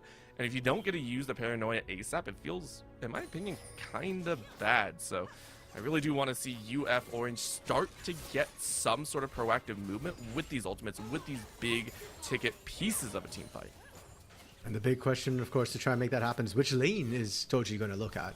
For now, his mid lane feels like the only lane he can really go for, but J-Specs has not taken any damage whatsoever on these trades, so his full health based to pick up a Ludian's Companion for additional bits of damage. Topside Gorlov's Bomb is constantly perma-pushed right now. Winning out this trade pretty heavily, though. Oh, and you actually sidestep the Fate Sealed Is as it up? well. Oh! Snapback not close enough as Gorilla Bomb wins out in the 1v1 again. A moment of brightness for UF Orange this game. Feels like that came out of nowhere, bro. Like the Trinity Force isn't completed yet, and Gorilla Bomb able to kind of trade. They were pretty much at full health when they started that trade too. We are just talking about where's Toji look for a gank. The side lanes were perma pushed, and we are just talking about Gorilla Bomb, but Gorilla Bomb doesn't need the gank, so Toji almost is a victim of lack of opportunity. He's a victim of success. His team's side lanes are doing well enough that he doesn't have options. It's also for the fact that Joey has been relatively quiet as well. Hasn't really been looking for the ganks, which I know with the Wukong, you can bring the damage, but it's not always optimal. Instead, you're kind of playing in front. I love that. Hey, Nelly for MVP there, and you do get the recall. So, Nelly, shout out to you on that one. Body blocking for your ADC like a good support should. Unfortunately, you do have to take a little bit more time. Second recall stopped, and I love the fact that Winter's like, okay. I shouldn't recall there either. Oh, Winter actually, yeah, canceled his recall again. So Nelly should be able to complete his first, and Lil Baka will get back to lane first and foremost. I think Vivi will probably be able to catch most of the waves, so that's fine. J-Specs just warding very aggressively. That control ward is up there, and UF Orange knew it. You saw the pings immediately come down that, hey, yeah, J-Specs roamed out for a while, had a control ward when he left, didn't have it when he came back. It got dropped somewhere. Maybe lost in the jungle there. We do apologize. Corey stepping up now. Watching the Sky of the Week go sideways, but that slam of just extra power on the back end always feels bad. You can see the rank up of the skills. Gorilla Bomb, though, keeping the wave in front as they have currently a 20 CS lead. And says maybe I can get a lock on, but that E doesn't land, so Eons is safe for the moment. However, that gold lead is going to extend for Gorilla Bomb, and thank you to our observer for giving us a little bit of a headache watching that TP come back in. Yeah, TP feels really slow. It is definitely slower than it used to be, but when you're riding it, you know, the movement's pretty fast. Well, the enhanced TP past 10 minutes is a little bit faster, yeah. Okay, there you go. That's why he was zipping there. We are past that mark by now. Finding Corey not quite able to land the return true damage portion of the Orb of Deception, so J-Specs happy to come back into lane, full health. Mid lane matchup again has been going fairly close, and now that J-Specs did burn the TP to get back into lane, I would love to see Toji look for a gank, but Corey just got pushed out, so that won't be happening. And I really don't want to see a force either. However, this might be the opportunity as Little Baka gets caught out here. Does have flash, does have barrier, but is going to get cycled up. In comes a paranoia utilized plus a little bit of a campfire, but there's only so far that you can go away. KSU are also the first ones to rotate in J-Specs, and that's going to be the stun on the side. Unleashed Power will take it. TP coming in here. Feet of Warfare is played. However, in comes Gorilla Bomb. Gorilla Bomb straight down with Hextech Ultimatum, locking one up and finding Corey jumps in for the kill steal. And now can get even more. The storm goes up. How much more is going to come down? Gorilla Bomb slays Winter. And for all that it's worth, it is technically a 2-for-2 at the end of the day. Really nice recollection by UF Orange to make it even. Yeah, and KSU to pick up the feats of warfare there. And here's the problem. For UF Orange, they do equalize on the bot side, but it comes at a cost of giving Eons time to catch up. Gorilla Bomb was crushing him in terms of CS and pressure. He was down 20 CS, and we have to remember too, Eons opted for the Yone into the Camille. He thought, okay, this is a matchup I can play. And Gorilla Bomb said, well, maybe not. Even though I got quote-unquote counterpicked, I'm still winning this. But now, Eons gets a little bit of chance, the time, get those plates, get that gold, get that critical Blade of the Ruined King. So he will now also be on the one-item power spike to match Gorilla Bomb's Trinity Force. Of course, will it be enough is a big question as we see the lane assignments shifting. Herald should be up in just a few minutes. Also, Toji is only about 4 camps off of completing their egg, about to get that 1200 smite down, which will be a huge helper, whereas Joey's a little bit further behind, needs another clear of their jungle to really finish it off, so maybe that'll play in as well. Nice little spritz there, as it is going to be the Scryer's Bloom shining. We have the Kentex Soul, so it has a lot more range on there, and it's a lot more annoying to deal with in terms of trying to cover your tracks going through your own jungle side. Oh, Gorilla Bomb? Really? Gorilla? Gorilla chose to? And that's going to be VV1 going down here. Arrow from downtown just going right by everyone else. But of course, that was Little Baka trying to send a little bit of a cheering arm towards their team. Yeah, just fishing a little bit, see if you can find anything. They do give the kill over to Toji for that. But yeah, Gorilla Bomb overall. In game one, he was the big bomber. He was making all the moves. And here in game 2, again, he's 2-0-2. And he not only won his lane, but now he's helped out the bot line. In mid lane, he was the one to pull the trigger, find the catch, set up for Toji. And it's worth noting, he didn't use Hector Ultimatum. No. So that is still up and available if he finds another angle to make a catch. 100% true. Sorry, I just watching J-Specs land a stun on a poor ADC is always terrifying to me. Like it is going to hurt whether you like it or not. It's happening. No, not like this. Okay, look, Observer, there's nothing Milio can do when your ADC decides to step into 2 Scout of the Weeks. I have no other words for that. I think Observer's just calling shots, you know? He said, like, this one next. It happens, it happens. Either way, good win for J-Specs, who we mentioned before in game number 1, had a tough time finding any sort of impact. This time around, has the weight of the team's impact with a 3-0-0 scoreline, and should be having even more damage around the way. Yeah, and this is why we said I liked the Syndra pick for him. I think it gives him a lot of opportunities to have that impact. Bot side, Observer, please. I know you're looking at so many ways, and that's going to be the kill either way. We're watching the top side, though, as that's a crash into the tower. Gorilla bombs is going to be bombed out here, though, as it's 2 towers taken to the mid and top. You know what, Observer? You know best. I'm so sorry. Bot side was taken by UF Orange, but the entire top and mid was covered by KSU as they're looking for another charge in this wing as a second. Did it not actually do any damage? That's going to be wild if it didn't. In goes a little bit of a Glacial Fissure, though, as little Baka is now the Baka. Down they go for another. Tower falls on the top side, and is a disgusting amount of gold pushed back into KSU's pocket. And that was beautiful setup from KSU. One thing that we didn't see too much in game 1 was KSU setting up as a team to make those plays happen. Whereas here in game 2, that topside play, yeah, you saw Aeon's kind of punishing Gorilla Bomb. You saw the Herald from Joey. You might not have caught Winter actually looking for the side flank as well into that top lane, which I think really cemented the fact that Gorilla Bomb was going to die and the inner turret was going to be dead to rights. And unfortunately in the mid lane as well, Lil Baka, yeah, throughout the hawk shot, I don't think it actually spotted Winter coming in to back up. I think it was VV1 at the time. So, yeah, got the tables kind of turned on them, and it was just loss after loss. And from a sort of losing position, Kansas State was just down a couple hundred gold. They're now up 2,500. So really, really strong position. Their carries are all fully online, and the team fighting overall we talked about. It's starting to get towards that 5v5 team fight time. And I just want to see if their confidence is in line with their pockets, right? I want to see KSU understand that they do have a little bit of gold to lean into their own. You can see the current gold specs right now, even the top side. Gorilla Bomb down about 300 in the jungle. It's even in the mid lane, specifically 1,200 in favor of J-Specs. In the bottom side, 900. Like, these are all lining into KSU. Yeah, it might only be a component or two, but that's more than enough to turn the tides of battle. Finding Corey, though, recognizing that VV1 is caught here, and they're going to dive on in. Featherstorm being utilized, flash away as quick as possible. The arrow finds you on the back line. Good cleanse to come out, but it's not enough. Finding Corey, finds the kill and dives straight in the back line. Scatter Leak only catches one, and it's Winter to still bite the dirt. Corey gets another charge off, but I don't know if that's going to be enough. Charm goes wide, but the damage has been done. J-Spec's about to be run down. Scatter the Week, one more to hold, and that's going to be a soccer ball. Not going to land on J-Spec's side. However, UF Orange in the scattered battle is able to win out and take 2 lives. 1 for 2, super close, and UF Orange saying, don't count us out just yet. We are still strong and able to punch back. Beautiful pick, and that should net themselves their second Drake, third of the game, which has spawned Joey now running out from base, making a beeline here. Keep in mind, Toji died in that fight, so the smite is not available. It could still be stolen. I think that's understood, which is why UF Orange are kind of running away from it.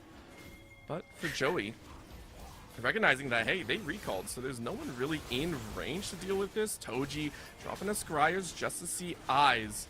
I don't know if you really want to dive on in. You have the Paranoia, but it's really not worth for a Chemtech of all things. So you walk away, you're happy with your kills, and go right back to farming. Yeah, I think yes, you're very happy with that, right? Lose fight, win objective anyways. Now, the goal did shrink a little bit from 2,500 to just 2,000.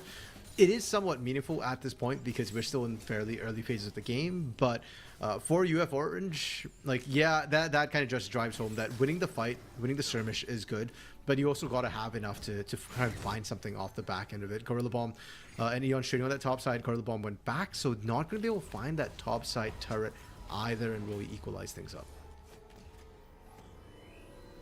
And we're back into almost this lull state of the game, RMC, the time where everyone kind of sits back, pokes and prods at everyone, and we just take eyes on the rest of the map. I say that as Eons and Gorilla Bomb decide to 1v1 once again, and immediately it's the party bus, right? Like, this is that moment where Toji and Gorilla Bomb start throwing down and trying their best to imitate T1.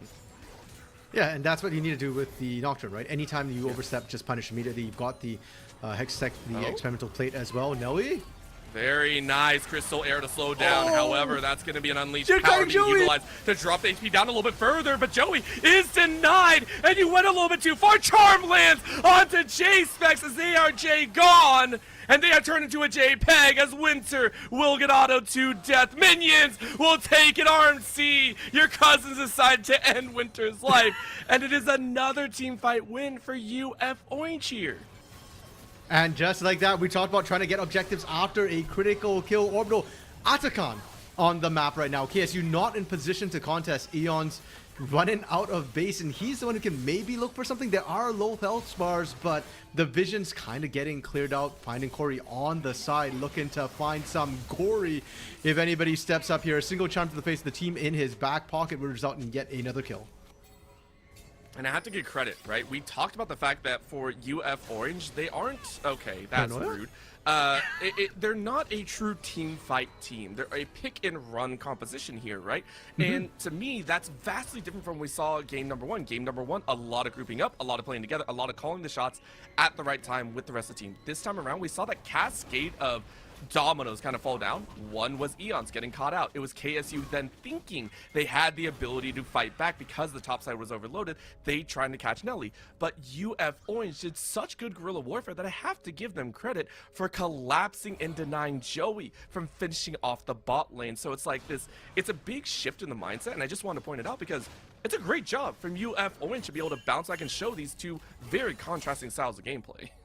Yeah, and props to UF Orange, because I actually thought Nelly was dead to rights, but yeah, Baka played almost like a perfect support Ash. Imagine to kite out too. If you're Joey, it feels so bad at that moment too, because you're just barely out of range, and with the slow, unless he's willing to commit a flash or the dash in to get in range right away, you're not finding that. Now, I don't know if it was still down potentially from the initial engage onto Nelly, and I don't think this flash was up either. So he did end up actually dashing right after the cycling was done, but it was too deep, too late. He got picked, and like you said, pick and roll, and UFO really rolled with it.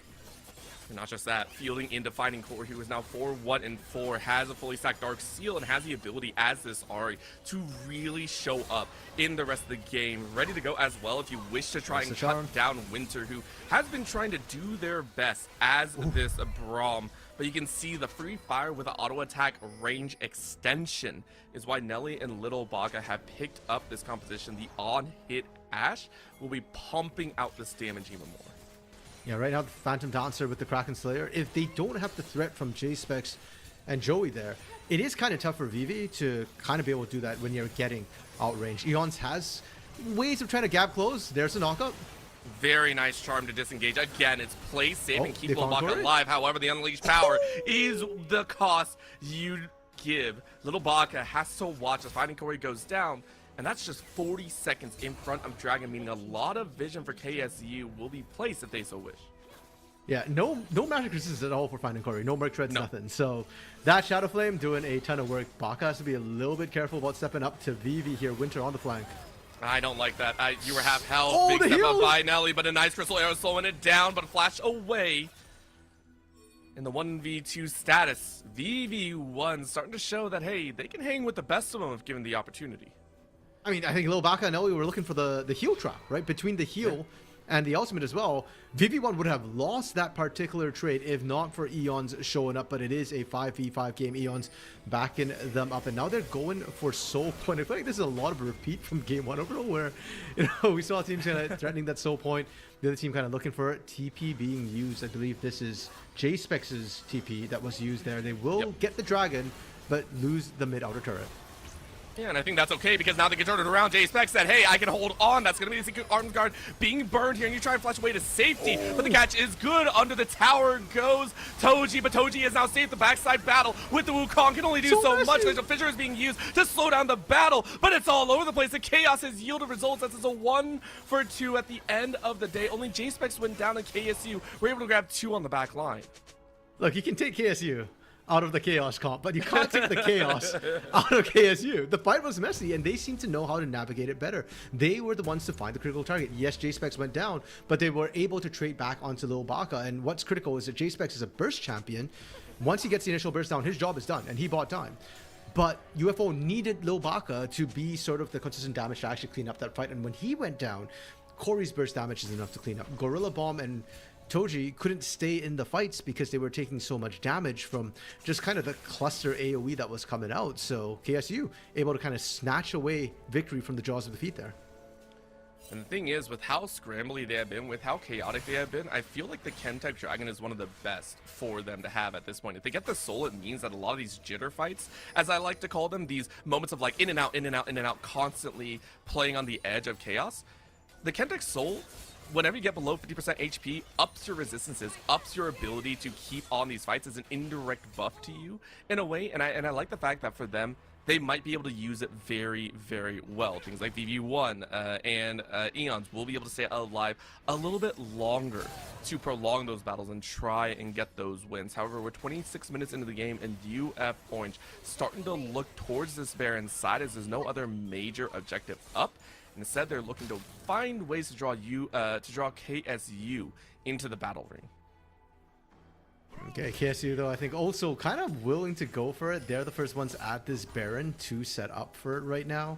And they've got all the vision down. We talk a lot about the sort of pick and roll nature of the UF Orange composition, but KSU now, with J-Specs as strong as he is, can kind of look for picks of their own. We already saw him absolutely nuke out Corey there. He can do the same thing to Lil Baka, to Nelly. And Lil Baka has shown a propensity to step up and kind of be that front line, often looking for those slows, looking for those enchanted crystal arrows, kind of looking a little bit for trouble. To me, that's the fun of it. But of course, finding Corey is going to be willing to expand and chase, and they do find the easy charm into that kill. Okay. No free way out. Really nice pick. Once again, UF Orange finding J-Specs alone. Is this enough to set up for Baron, though? That's the big question, because J-Specs is a huge part of the pick power that KSU has. And if you're in the pit, it's easy to set up. Now, they do still have a lot of AoE. That's on Eons and Joey to be the big sort of wombo combo. Gorilla Bomb onto one. Oh, and the arrow lands on the back end. Can you jump? Yes, you can. Hextech Ultimatum utilizing Eon's down. Winter now has the back wave. VV1 is already safe, but not safe enough from Gorilla Bombs. You do have the Feather Storm, but the damage is too good. What a chunk. She took a quarter out of VV1. And UF Orange, they find a random battle, and now, as you asked, they can go for Baron. Out of nowhere, Ober, we were focused on the Baron. Heck, most of them were focused on the Baron, but Gorilla Bomb was 2 steps ahead, and he was looking for the approach to Baron. And unfortunately for Kansas State, they were not ready or waiting for that Camille to deal with them. It's been mostly Eons doing it up to this point. Joey now coming out of base. Gorilla Bomb still running a screen right now. He's still looking. That's not a screen. That's a straight up wall and a half, willing to front end that DPS and then chunking out on the back end. By the way, that's why VV1 didn't use the Feather Storm. Thought they had enough HP to cut through. No, you're dealing with a 5-1 and 7 Gorilla Bomb. You're dealing with a 5-2-6 Fighting Core. You're dealing with a 4-4-5 Little Baka, just because I have to say so. And Toji is sitting at 2-2-10. These champions that we said were on the shorter end towards that early mid-game position have now exploded into their true forms. We're looking at a 4K lead for University of Florida Club Orange. We're looking at 16-10. The only thing that they really don't have in their favor are the Dragons. Fair enough. And right now, the Dragons might be a dangerous position for KSU to try and fight around. They did lose the last fight. Now, they still have a better wombo combo orbital, but we haven't quite seen it land. Even in the fights that KSU won, it wasn't sort of the clean setup of, Fate Sealed into Cyclone, into, Blade Call into a second Cyclone sort of deal. It was more like, okay, everything is chaotic, and we know how to pilot the chaos better. Now, when you're behind in gold, the chaos gets harder to manufacture and kind of play through. So KSU, they've got to figure out how they want to find these engages. If not, just wait for Toji to find that paranoia, wait for Gorilla Bomb to find the pick out of nowhere again. It's under tower as well, and it forces a spotlight to the top side, which allows space for UF Orange to take Dragon. That is brutal. I appreciate our observer specifically because it's like, at this point, it's a fact that Gorilla Bomb will win a 1v1 against just about anyone. Yeah, it just feels like it's coming out of nowhere right now. Gorilla Bomb lost maybe like just under half his health, so he can actually just stick around, and he is going to stick around. And now BB1 has to be careful. BB1 had to cancel the base, so great push from UF Orange right now with the Baron, pretty much uncontested. Yeah. Also, I do want to point out Gorilla Bomb took half their HP in there because of tower. They tower dove. I was watching where that fight happened. It was the tower. It wasn't for Eons. Eons had stride. Don't get me wrong, but that damage was not from Eons by a mile. That's mean to say, but it's true. Okay, I saw Gorilla underneath tower there. They took the tower. They got revenge. They got revenge on the true damage dealer to their HP bar. I feel like revenge implies something bad happened to Gorilla Bomb. Like, losing half your health for a kill is not a bad thing. I take that trade any day of the week. That's 100% fair, as right now it's another tower to fall here. Yes, it was KSU to open up with a 3-tower strike in the early game, but it's UF Orange that are doing a 4-tower strike. Top side 1, inhibitor tower on the bottom side, outside tower as well, mid inhibitor tower and inhibitor. That is a massive swing in favor of University of Florida Club Orange as they're looking to put a stranglehold on the end of this game. Scout of the week finds you, but Gorilla Bomb is there to tank it up, and it's the second inhibitor to fall in one fell swoop. UF Orange has shattered KSU's base. And the Baron push for UFO, so incredibly useful. Cracking 2 inhibitors on that push, multiple turrets, gold gap going up to almost 8,000 right now. Lobaka, do not turn back. You saw him looking. He wants that fight. His team was not with him, and now with 2 inhibs down, Super's pushing in 2 lanes. UF Orange can just focus on that top side. They've got time. Next objective will be Baron as well. If they get triple inhibs, if they get Baron on top of that, they're just dotting their I's and crossing their T's at that point. It's... RMC, where did things... I really do want to... Where did things really start falling apart? Because I don't want to say it's just Gorilla Bomb taking a victory, right? Where did things actually start shifting in favor of UF Orange this game? Like, point out the exact moment to me. Well, Orbital, science went too far when we gave Gorilla Bombs.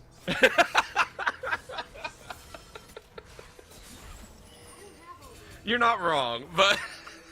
No, but more seriously, I think things started really changing when KSU actually kind of ran out of steam. Like, they were playing the early game well, but as the lanes got longer and longer, Toji started finding good paranoias. He was able to kind of punish KSU, and once KSU couldn't seem to find safe lanes to assign their strong laners to, anytime somebody went out there, it was just kill after kill being picked up by UF Orange, and that became a problem. It allowed UF Orange back into the game, and more critically, the death timers and the objectives, they're getting bigger. When you get picked, it costs you a lot more. Gorilla Bomb still finding a kill in a 2v1. Oh no, he's out. But 2v1, he was A-okay. Eons was like, Mom, Gorilla hurt me again. And ran back to base. Just like, bro, what is going on here? It was a 1-1-3, by the way. They were attempting to push down the top side of the map, but it's unnecessary. Baron is coming up in about a minute, so you don't want to expend your lives or any more ultimates than you really need to. With Dragon up in a minute and a half as well, UF Orange are looking to tie this game up neatly. They don't want to give over Soul, and they don't want to give over the second Baron. Let's see how they play these global objectives in the next minute or so. We're on this top side of the map right now. There is one spot of red outside of KSU's base. And it is barely outside their base. You're talking about Baron spawning in 30 seconds, and KSU have no safe avenue. They need to group up, but the supers are pushing in. And so this right now, it's J-Spec's like, guys, back up, please. I can't do this. Okay, they found one ward. That's one. And then they're backing off, and I don't even think it's wrong of them. Like, it is so dangerous for them to be walking up here. You know, you talked about a little bit of deja vu. It's almost like PTSD of game number 1, where Joey is doing the right moves, trying to play up, trying to create a little space for the team to get that vision, to get that rest of the map for themselves, and it's always a dangerous factor. You're always running into the constant idea of, I'm going to die, and I don't really have a great choice of it. There's the dark spot, though, as Baron is now started up so cleanly from UF Orange. Corey actually running interference this time, as his Gorilla Bomb on the other side of the map to try and play a little bit of defense, play a little bit of that decoy action. KSU have no idea this is going down, not a single Scryers to be utilized, and it's Baron for free. Not just that, 10 seconds left on the clock for the rest of the team to go ahead and scatter in as the arrow comes across town, and it's a fight in the mid lane. Paranoia going to be used, a lot of damage come down in that mid, but the Cyclone does nothing but stall out the inevitable, but a turnaround as Scatter the Weak takes out Toji's life. Fate Seal is able to find a back end though, as this is KSU trying to turn it around. They found Little Baka, who stepped up a little bit too closely, and there's a battle that you won. Kansas State University find their first team fight win in what feels like ages. A 4-0 Orbital. KSU don't drop a single body in that chaos, and we were saying the games, it's harder and harder for them to find, to manufacture that chaos, but KSU often engaged from UF Orange where it felt like they weren't all on the same page. Gorilla Bomb a little bit too early gets found, and now KSU knocking on their base doors. 30-second death timers. They're slowing down to hunt for Nelly. I don't know, that's really the call you should be making. Maybe just take that base as it is. They'll find the inhibitor. Can they find much more? I feel like they could have ended here if they had everyone with them, even with the low HP. Might yet They're do actually going to try it. 10 seconds left on multiple. Nice little soccer ball on the end. They'll shoot through one Nexus Tower. Rest of the team is going to try and hammer the way in. They're going to look for it. They're going to look for the end. Halfway on the Nexus. In goes the ult, but it doesn't matter. The objects are good. KSU push us to a game number 3. I can't believe this, Orbital. KSU from the brink of defeat. We said it once earlier, snatching victory from the jaws of defeat. But they really showed us what that meant at the very end there. And for University of Florida Club Orange, they must be kicking themselves. They had that game in the bag, and then they took the bag and chucked it off the roof. Like, it's just like, no, we got the game. We don't want that. We want a game 3 because it should have been theirs. But unfortunately, it did cost them everything. And now going to game 3, we said this about Kansas State before. They are an emotional team. When things are going well, they do really good, Orbital. And they just found such a clutch win. They must be riding on such a high, the momentum they have. Yeah, that gold lead went by on that Ash Arrow that just went off into no man's land, unfortunately. It was an attempt at the end of the day, but we give credit where credit is due. It was the side of UF Oranges to lose. They were winning for a majority share of it, and it's the opportunity that arose for KSU to take that victory. And now going into game 3, I want to see KSU manufacture a lead for themselves where they're not fighting at the very end to try and keep their series alive. RMC, I'm more than excited to see what goes down in the coming finale here. So let's go ahead, go to a short break, and when we come back, the NECC League of Legends series here for the East Div 3 playoffs will conclude in just a bit.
I have no more words. I have no more words for what we saw there. KSU, Kansas State University, pulling out all the stops after a little bit of a rushed engage from UF Orange that has now put us into this game 3 where both teams have an opportunity to show their stuff one last time. And remember, whoever wins this moves on to the Div 3 East Playoffs semi-finals. And sometimes, Orbital, when we ask questions, we get answers. Other times, I get answers I don't like and I choose to ignore them. In this case, the big question for me continues to be J-Specs' champion pool. Right now, we've seen the Syndra come out, and I really like the Syndra play. I do think it was incredibly impactful and a big reason why they actually came back to that game. But where do you go from here? Aeons has now pulled out the Yone. The Mbessa's been pretty much perma-banned. Do we see something like the Volibear that got banned in game 1 come through into the top side? We do know that University of Florida Club Orange has opted for the red side, so they're going to get counterpick while Kansas has to blind. And a little bit for University of Florida Club Orange as well, Toji's champion pool. Nocturne is probably about as vanilla as I expected to see from him tonight. He has wilder picks. We talked about it. He had a Tryndamere jungle that he pulled out of absolutely nowhere the last time. And just saying, if he had Tryndamere, they don't get team wiped in that last fight. Yeah, they don't. Maybe they just get an extended battle instead. I mean, what is 3 seconds in there? But I do agree. Toji might have a chance to kind of show their stuff, get a little bit different mix. But specifically for me, I'm looking at that top side. We have to talk about it. Gorilla Bomb had an amazing time scaling up into that mid game. And it was, again, I think it was that rush at the very end. So I'll be looking for that counter pick at the end of the day. But let's go ahead and head in as we touch on the mid, top, and jungle. The bot laners have been slowly cementing themselves as very staple threats if they stay alive. And I say that with all the love in my heart because Little Baka decided to push the envelope a little bit in game number 2, and I really don't want to see it done for game number 3. There were a couple times he stepped up into the Syndra, decided to get, the unleashed power thrown in your face, but I really do think Little Baka and Nelly have been showing a better stance every single game, and I really do hope they get a little bit of a chance to show their stuff once again here in this game number 3.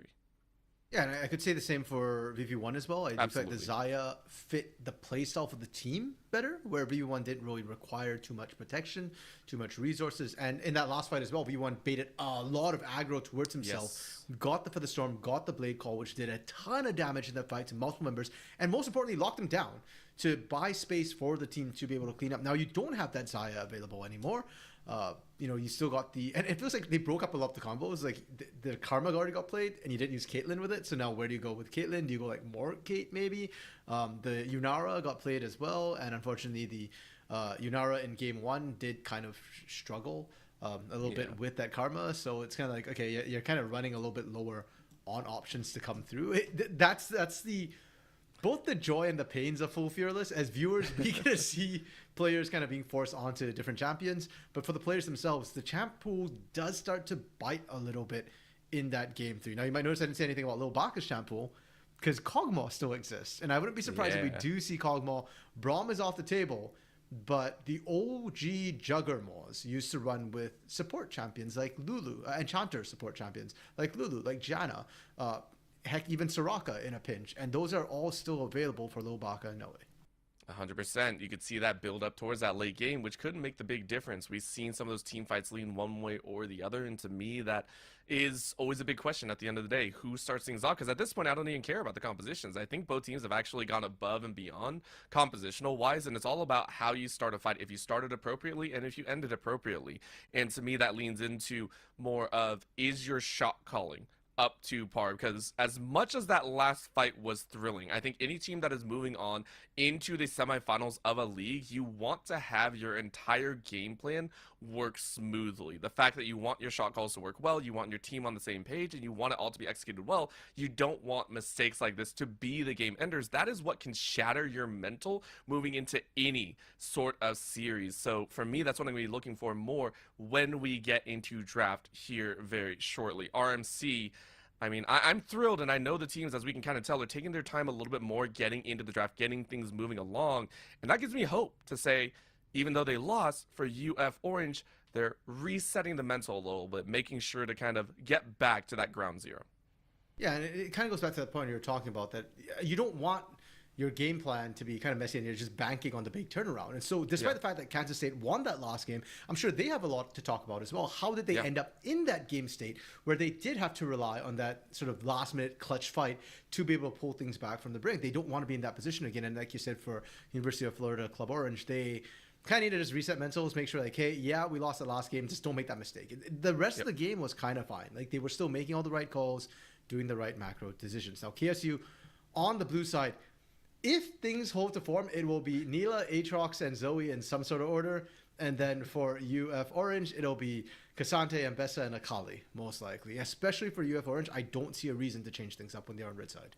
I will say this is also why I really want Armageddon instead of full Fearless. I want to see the bans count as like full bans as well. Just like once it's banned, it's out of the game forever. Because then we get different bans in there as well. Of course, that favors me, who I play every champion under the sun in the mid lane. So, you know, I get away with that one. As you said, though, it is that Zoe still banned away. The Akali, these are the staples of this series, which means we are going to get a different shift in that pool that, you know, maybe not as far-fetched as we truly want. But the third ban to come out here, KSU, what do you go ahead and ban away? It is the Aatrox, of course. Sames. Yeah, no changes at all. And for KSU, I was kind of hoping to change something up. They do get first pick after all, but they kind of feel comfortable with the bans so far. I think they really fear them. Again, I really understand the Zoe ban. Aatrox, didn't feel like they had a great answer. And Best is open overall. They swapped out for a Nefiri. I don't like this. Of course, for KSU, I wonder if they're also thinking the same thing. Maybe this is a little bit of bait. Maybe this is a little bit of a challenge up to the top side. And they do opt for a difference. They send in the Jinx. So KSU are not going to take the white glove that was tossed in their face. They will instead pivot and say, we are shifting our focus down to the bottom lane, grabbing a comfortable pickup. And they do go for the Kog'Maw. Let's go. Eyes on that bottom lane. And I wonder if this is actually a Kansas State University read on the fact that, okay, like we could tell that Kog'Maw was going to be high prio for Lil Baka. You know, VV1 would have said, okay, give me the Jinx, which can potentially outrange the Kog'Maw and be able to pump out that massive teamfight damage as well. So I like the Jinx blind here, considering the situation and the fact that the games happen running a little bit later. Like we said, Enchanter support, Janna coming out. We talked about disengage. Janna is the queen of disengage, but Seraphine has counter engage and encore ability to kind of get in there. So right now, so far in the draft, blow for blow, hyperscalers, team fighters, enchanters rounding things out. And I like this call as well. You go for the Vi. Now, we know that the Mbessa is up and currently available, but I feel like that Janna was a little bit of a deterrent. You have that Monsoon, which is, I feel like, an even better Poppy steadfast presence. A lot of the time, you can actually push people away, especially when you see the engage. And so both teams are now going to itemize and properly build their compositions around how do we keep our carry safety. Galio coming out here for UF Orange, who specifically for finding Corey. We talked about some of the champion pools. They themselves are running low on champions. I like that call of going the Galio, getting that safety in the back pocket. And now, because the gauntlet was tossed down, and Mbessa made it into ban phase 2. Okay, and this is why I was a bit surprised that Mbessa went through on the red side, because red side gets counter pick. So leaving Mbessa up, unless you've got a very specific counter pick for it, does feel a little bit risky. And I guess the mind games worked overall, because TSU didn't pick it early. They opted to let it through. I don't know. I don't think Vi actually would have been banned out in the second phase, but they wanted to make sure they got themselves some lockdown. Ornn being taken away as a tank. I think both teams recognize that they do need some front line to really facilitate their hyper carries. With UF Orange picking up the Galio, they can afford to go more bruiser in the top lane rather than full tank. But Vi is, even if she gets tanky, Vi is not a tank for your team. She goes in. She's not staying back to peel or create space for the Jinx. Yeah, and not only that, this is also the first time I think we see such a hard focus on some of those solo lane actions. Normally the supports are actually in the second pick phase. This time around they were grabbed there, and there's the Evelynn. RNC, you're happy. You knew it was coming, my dude. Yeah, it was Trinivir or Evelynn. Those are the two picks I want to see come through from Toji. Because Toji has hard carried games in these champions, and especially the Evelynn. It's such a mind game, right? She's invisible. You never know where she's coming from, and then she just pops, melts the squishies. And I see the Jinx. I see the Seraphine. Heck, even Cassiopeia. Cassiopeia gets a little bit tankier with the Saracen Braids, the Rod of Ages a lot of times. But the fact that Evelynn can just pop out of nowhere, and Seraphine's not good at peeling Evelynn off. She wants to use the Encore in the team fight. If she's using it to stop the Evelynn, the team's going to run you over anyways. It's a very nice two-prong attack, but there is going to be the Volibear on the top side. So for KSU specifically, Eons. Yep. We've yet to see Eons really step up here. This is someone that we talked about in game number 1, and we see the challenge, truly the challenge at the very end, as this is a gauntlet. Gorilla Bomb throwing down once more, and I have to bring eyes, because we talked about in game number 1. I'm going to dive in a little bit more. Eons was someone that we wanted to watch very specifically. Even when you spoke with the teams, you let me know that Eons was the one that the team kind of ride or dies with, and they just haven't been able to show up so far. So I want to see this Volibear pop up, but for Gorilla Bomb, they've been showing up all 2 games. I shouldn't say 3. We're playing game 3. I don't know why I said 3 games. But with the Jax, bleeds into the fact that once again, if Evelynn is the one contested, Jax is going to run you over. If Jax is contested, Evelynn's going to run you over. These are now like 2 to 3 pronged attacks that UF Orange are able to bring to the battlefield. And this top lane is the difference between the two compositions. Up to this point, both have been kind of drafting really strong front to back compositions, and both had kind of been going for late game, right? You've got Kog'Maw, which can go late, very, very strong. Evelynn's really strong late game. On the side for KSU, you had Jinx and Cassiopeia, both really great late games. But the top side, Volibear doesn't scale that well. In all his builds, he does pretty well in the early game, and then late game, if you're going to damage build, he tends to melt before he can really get the burst off. If you're going the full tank build, yes, you have a bit more relevance, but the threat is not that huge.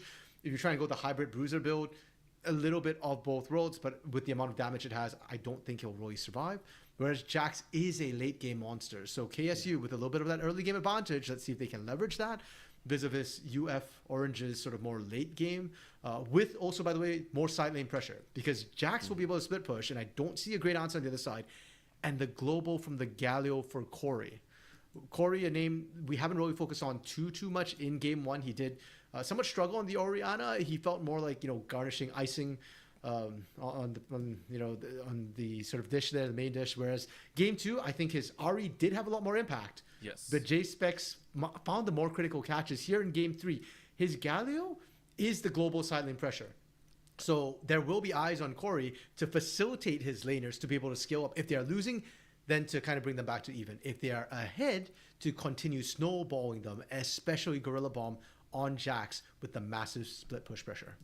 I mean, listen, when you got the Galio, you always got that 1v2 status that you can bring into your back pocket. Not only that, listen, red side is 100% victory tonight. I don't think UF Orange have anything to worry about here today. I'm going to try and knock on, the wood on the side here. But listen, if it holds up, it holds up at the end of the day. Either way, I do agree the Galio will be something to watch for finding Corey, as pretty much everyone, I will give credit, has stepped up higher and higher throughout a lot of these series. We've seen the flexibility, and for them, the strain on the eyes might be a bit much as we go into almost this marathon of a series, which we want to shout out as well here at NECC. You got to protect your eyes out there, so make sure to go ahead and check out Buy Blue Light to go ahead and cover up their eyes. Their premium blue light glasses keep you sharp, focused, and ready for victory without the eye strain. Level up your game and protect your vision. Check out Buy Blue Light today, official eye care partner of the NECC. That is BYE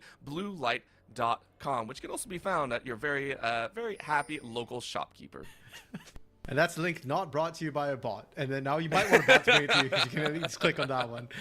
Well, you know what? Let's talk a little bit about KSU, because I feel like, we're not giving Eons enough credit. When I spoke to Eons about his team, he told me this.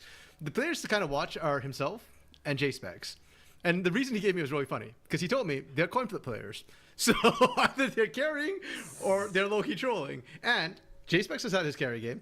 Aeon so far has flipped tails on his 2 games. So by law of probability, he's due a good game, right? So this is his carry game, right? That's how probability works. Yeah. I hate that we both said that, but either way, we're looking at this Dogma walking it in the park. I'm excited as we head into the lanes. Let's dive into this a little bit differently, because you have to talk to me about this Evelynn that has kind of turned this from a team fight game much more into this almost solo queue-esque, I'm going to try and get a lead. And I haven't seen too much Evelynn in this position, so where are you actually looking to start things off early as an Evelynn? You're not. You're looking to kind of power enough. farm. Really, with the Evelynn, she's actually a really strong scaling jungler, as a lot of the AP junglers are, I feel like, in the current meta. She's really looking to, hit that sort of 2-3 item power spike. When she hits a death cap is usually when you're going to see her absolutely melt people. And that, if anything, plays more into this idea for UF Orange, that they are a bit more of a late game composition, and KSU have to apply the pressure early.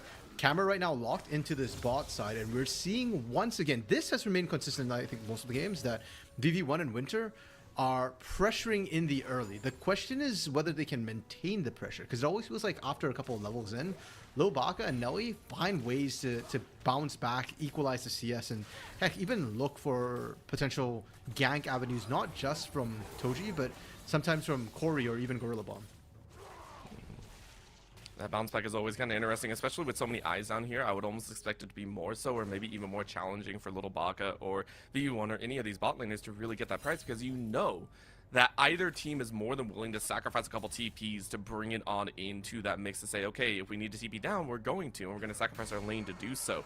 Top side, though, as we look at Eon's and Gorilla Bomb, one of the things is Eon's only has that Ghost, which is a little bit different. Went with the Aftershock as well, not the Grasp of the Undying. Went much more, I want to say, tank build at the end of the day, which makes sense, but it does, okay, Gorilla Bomb, that was rude, but it does mean that this more on-hit lethal tempo Gorilla Bomb Jax will be getting a lot of free farm and given the opportunity to kind of rise on up. I love that call, though. Okay. They are going to find it. Remember, there's no flash, so Eons has to try and ghost away.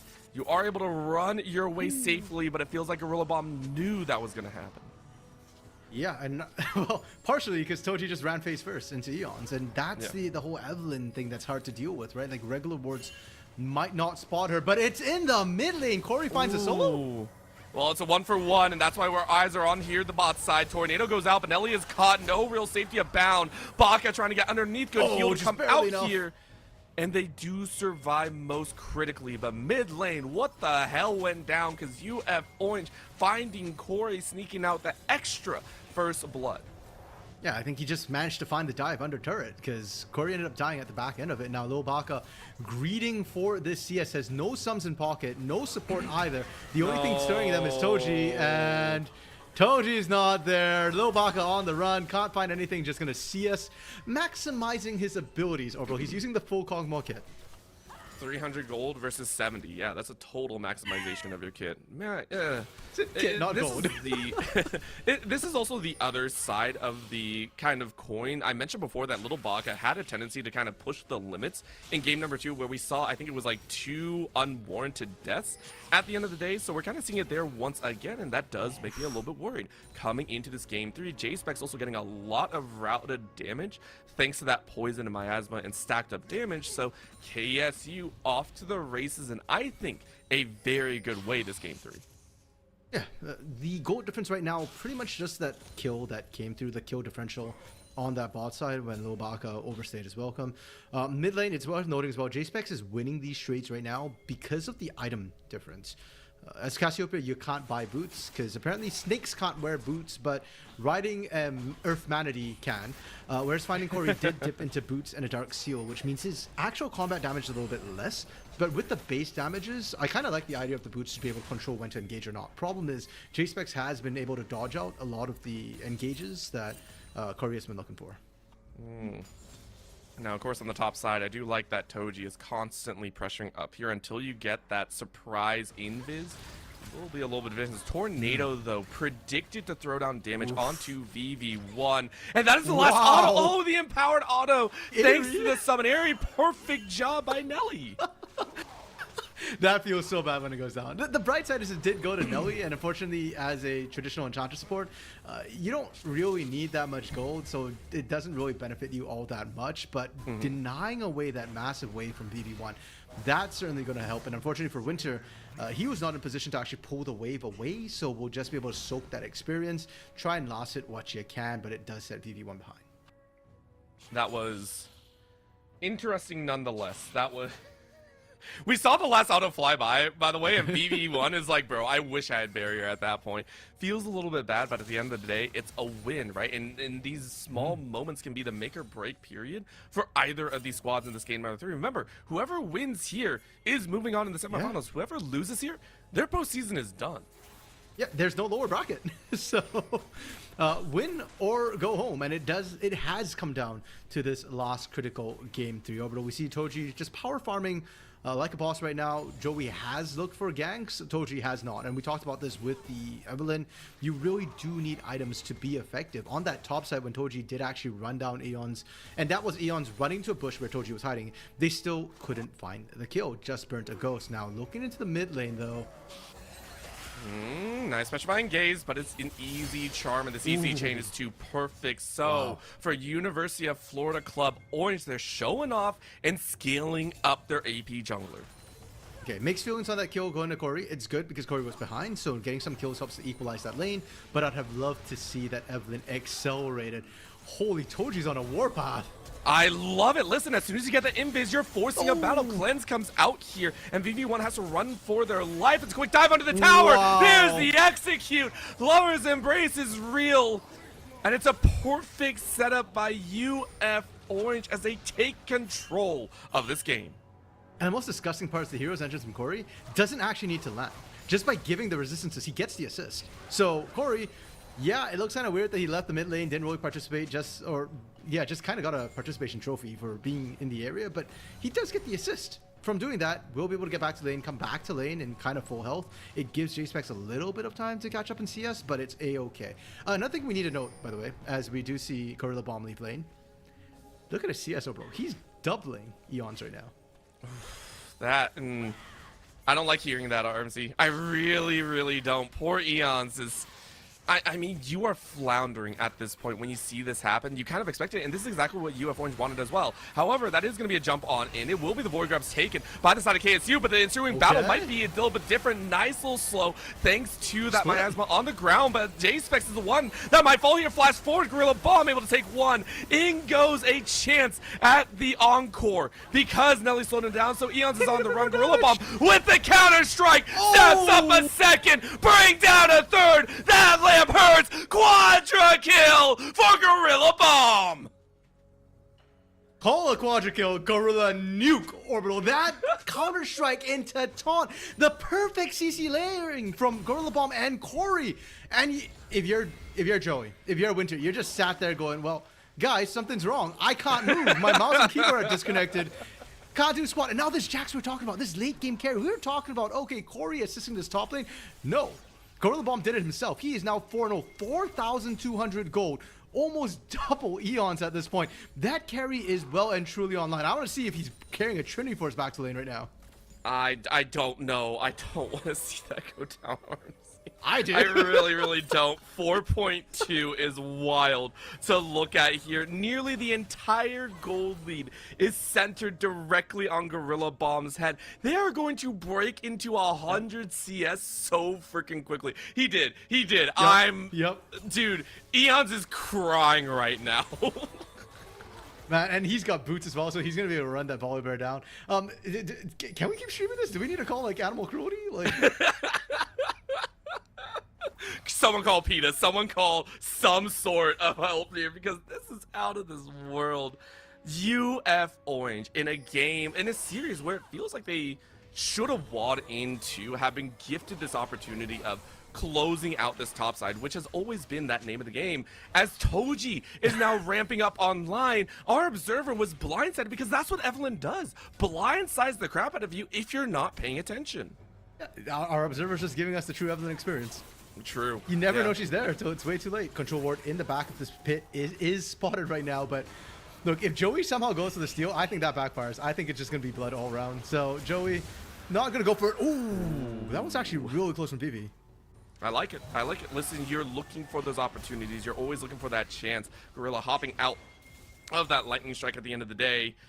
Yeah, I'm trying to double check and see how much of a CS gap we're going to see by Gorilla Bomb between everyone else. And it's looking like almost a 15 CS gap between anyone else in the game, which is wild to think about. That is destructive work as University of Florida Orange consistently building up what feels like this monumental lead in the early game.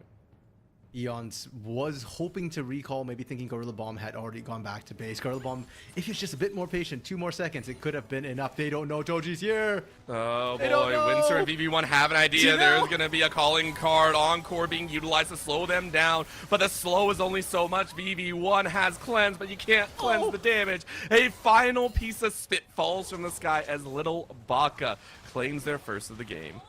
And I love as well Nelly's positioning. It was a very brief moment, but he actually monsooned to knock Vivi into the wall, using it as CC to hold him there, so that even though Lil Baka, Toji, they kind of just ate all the CC going in, it was still fine. They were still in range thanks to Nelly's phenomenal positioning as well.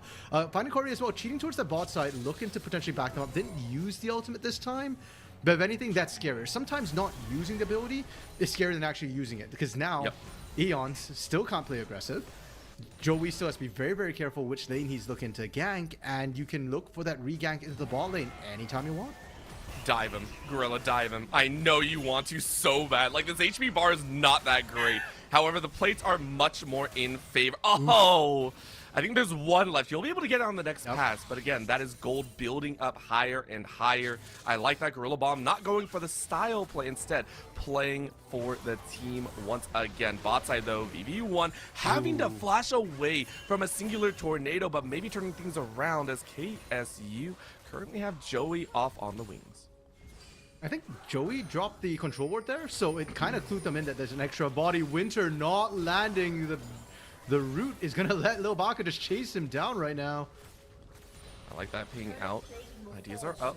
And Nelly makes sure to keep everyone safe. Ooh. That's a charm, though. And again, the CC. It is a chain to death. Toji on their third of the game. That fade away from Toji, it just makes the gank so easy. And for J-Specs, what are you going to do? Like, I feel so bad for J-Specs right now. He's not even pushing out the lane.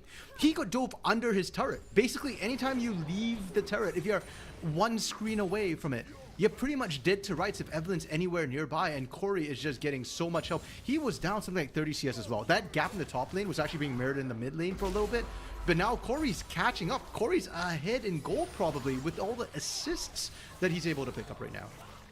And it's going to become even harder for J-Specs to hold on to that lane aspect. Just picked up that tier, completed the Rod of Ages a while ago, but I mean, that's scaling. It ain't going to be doing too much until you hit that 2.5 item power spike when you start getting that burn in the build, because guess what? Fighting Toy already has the MR to play for. Don't do it to him again.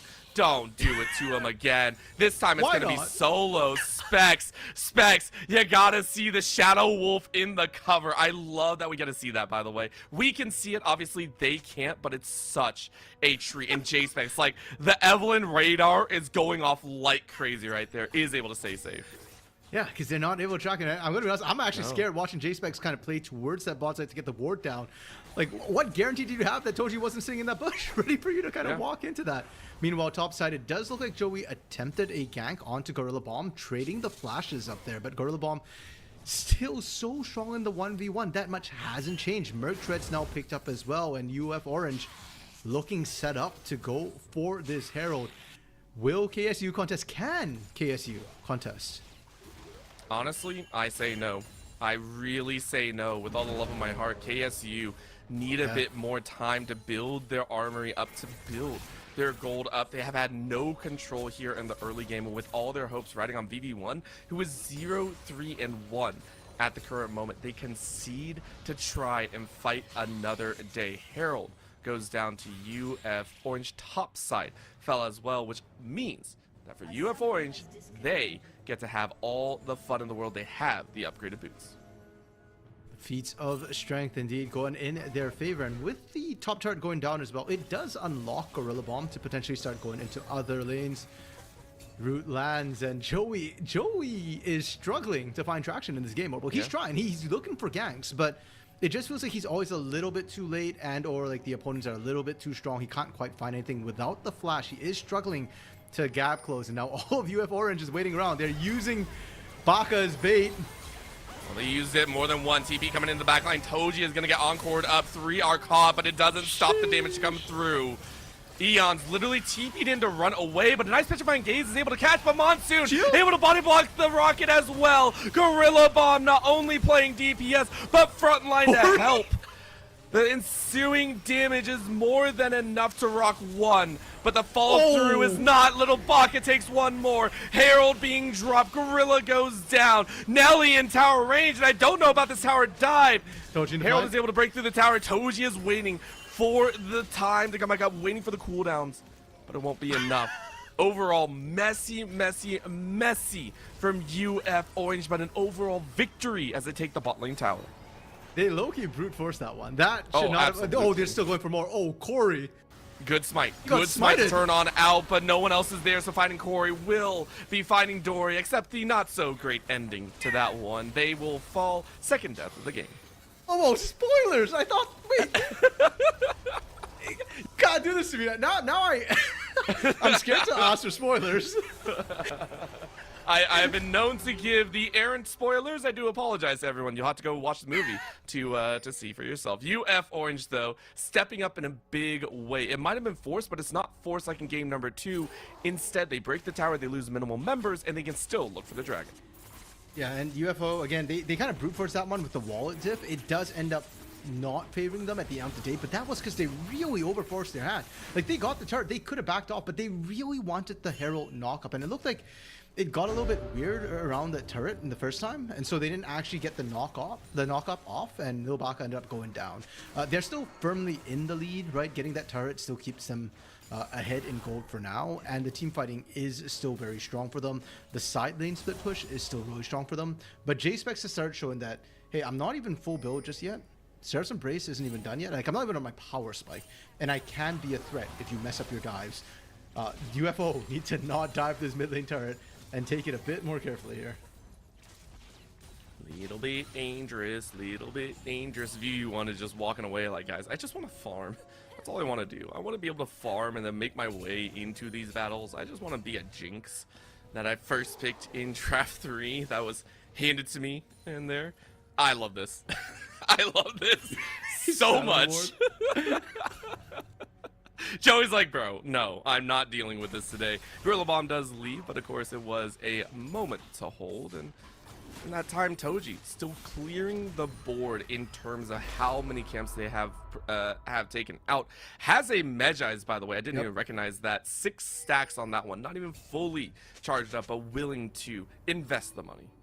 And frankly, with the fadeaway kills that Toji's been able to pick up, he's usually pretty safe in these fights. So I really like the Medjai's. It's very, very efficient. But overall, remember what we said.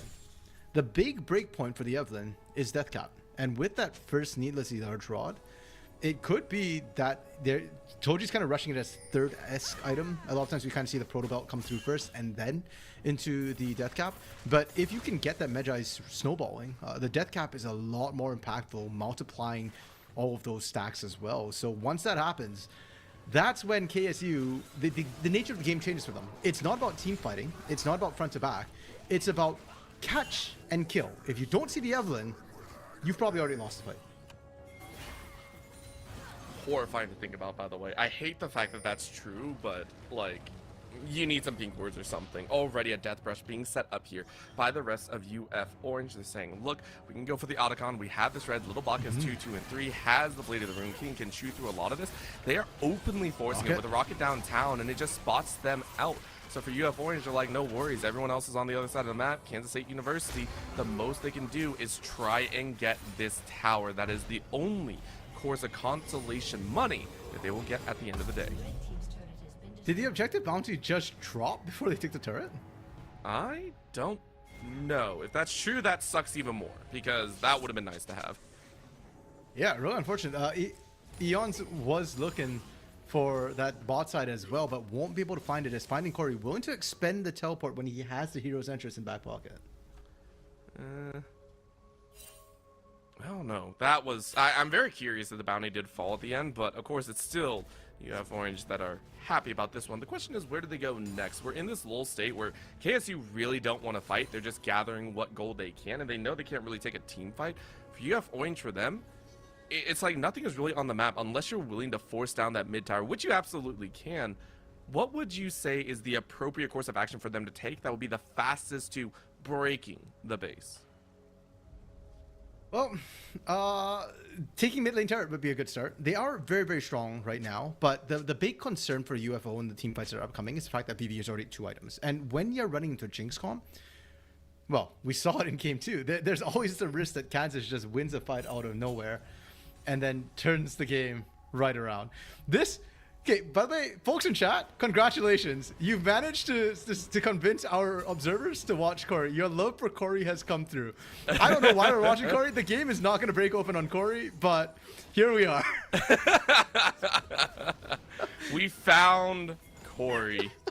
Corey has been found in more ways than one, and we will continue to find Corey wherever they decide to force their way in. Because quite honestly, we don't find someone that's constantly breaking in doors. Like, Corey makes the grandiose entrance of slamming their fists down and saying, I am here. That's a flash over the wall. Toji went way too far in. Ooh, and now catches poor Nelly underneath the tower. In goes Corey, who taunts up one. And will an auto attack work? No, it won't. TP coming in from Eons as well.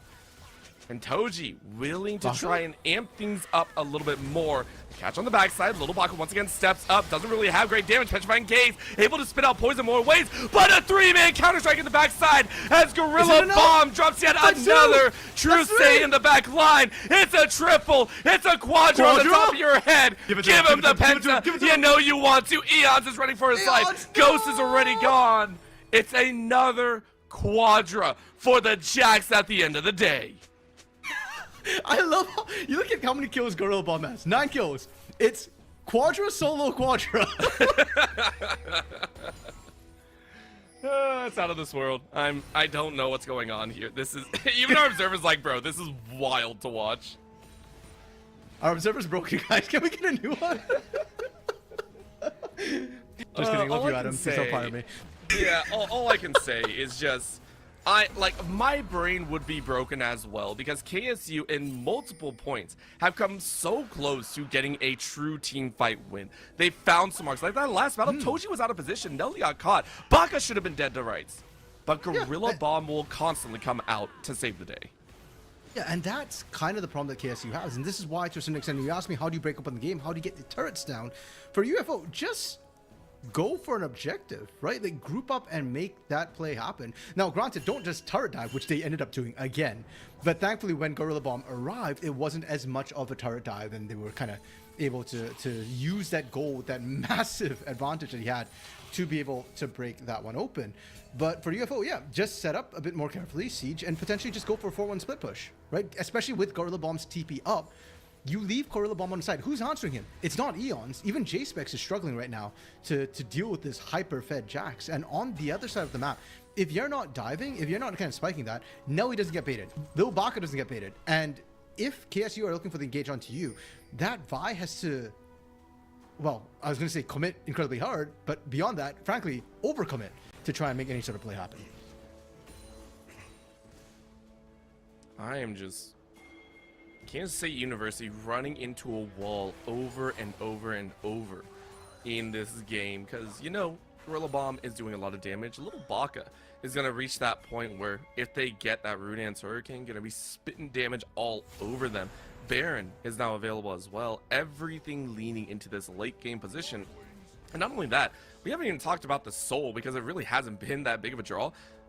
Mountain Soul is so good for some of the squishies here. It will allow an extra bit of space and a little extra security for someone like Toji to dive on in, for someone like Nelly to help tank up and play a little bit in between the front and backliners. Yeah, well, I see a Hurricane, Orbital, and I'm going to raise you an Infinity Edge. Oh, no. As third item? Yeah. You've already got all the movement, the attack speed, pardon me, you need with the Navora Quick Blades and the That's fair. Runedanc's Hurricane. And if you do get a reset for Vivi, you can potentially just rain Rockets down and change the fight.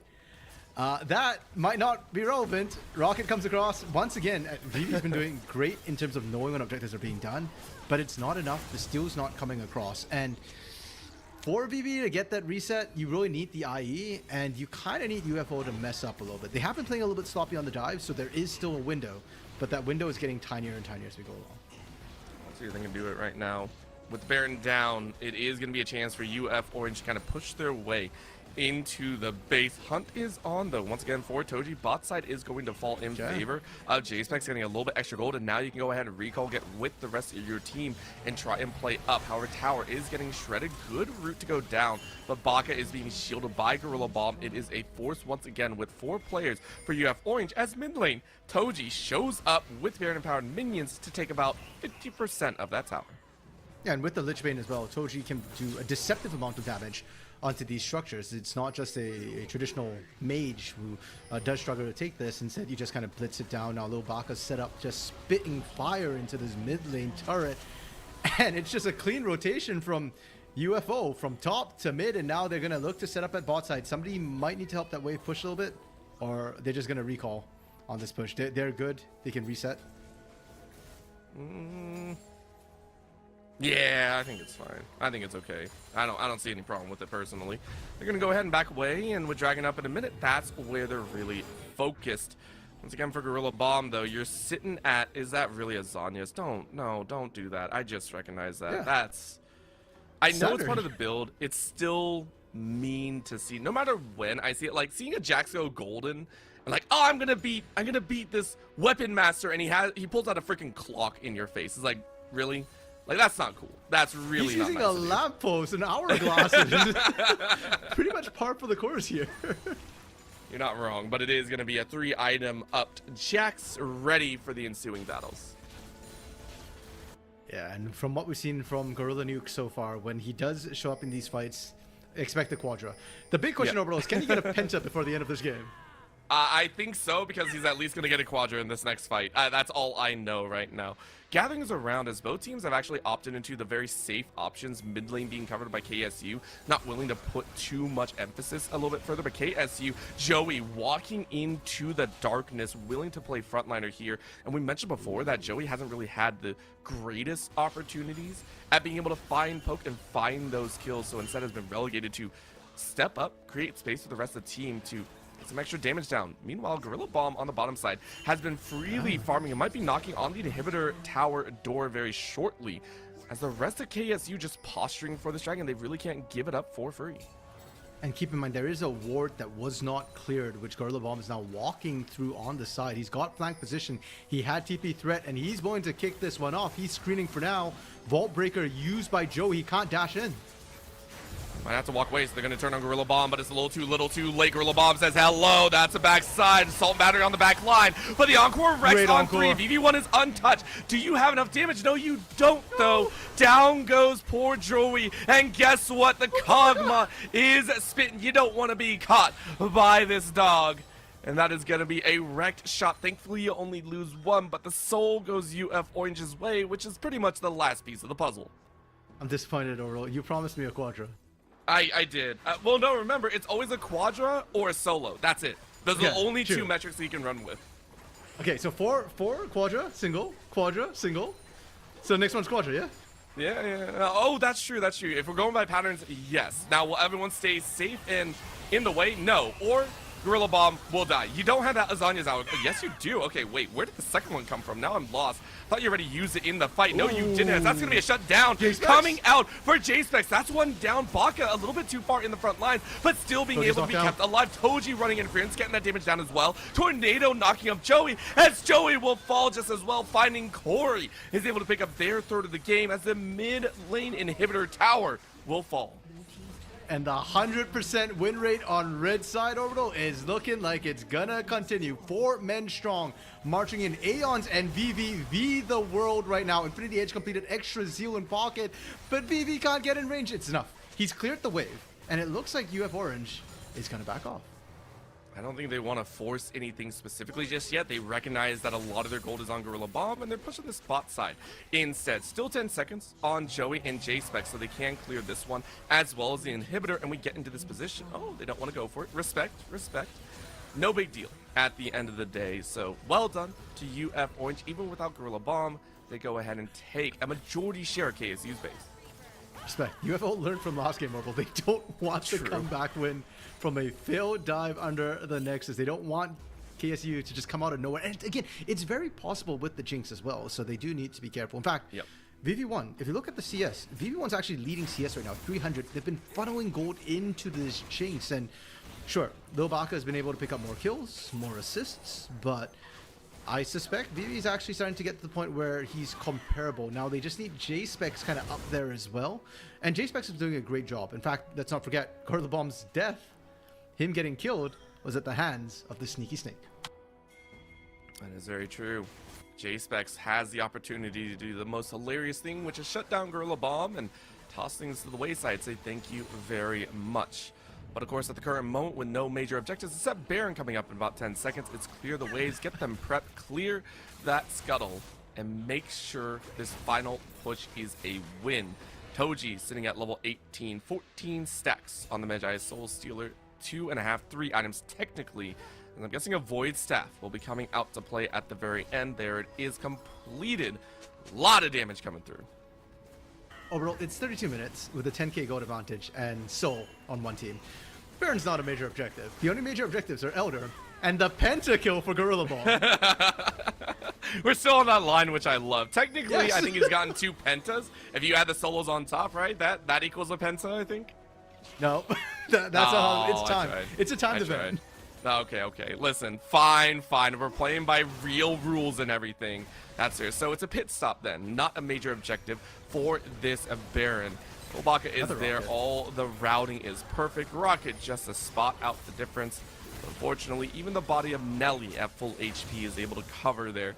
Baron empowered minions will be streaking into the base. So KSU got to put up one last stand if they want a chance at this game 3. Bot side inhibitor is back up mid, still open, and this top lane right now, I believe inhibitor turret is still standing, so UFO still have some work they need to get done.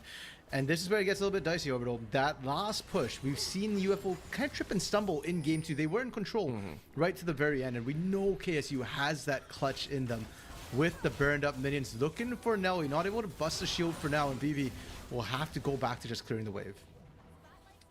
Whole different story with Gorilla Bomb on the bot side, so it's a 3-1-1 position. Inhibitor already goes down as that respawn very quickly.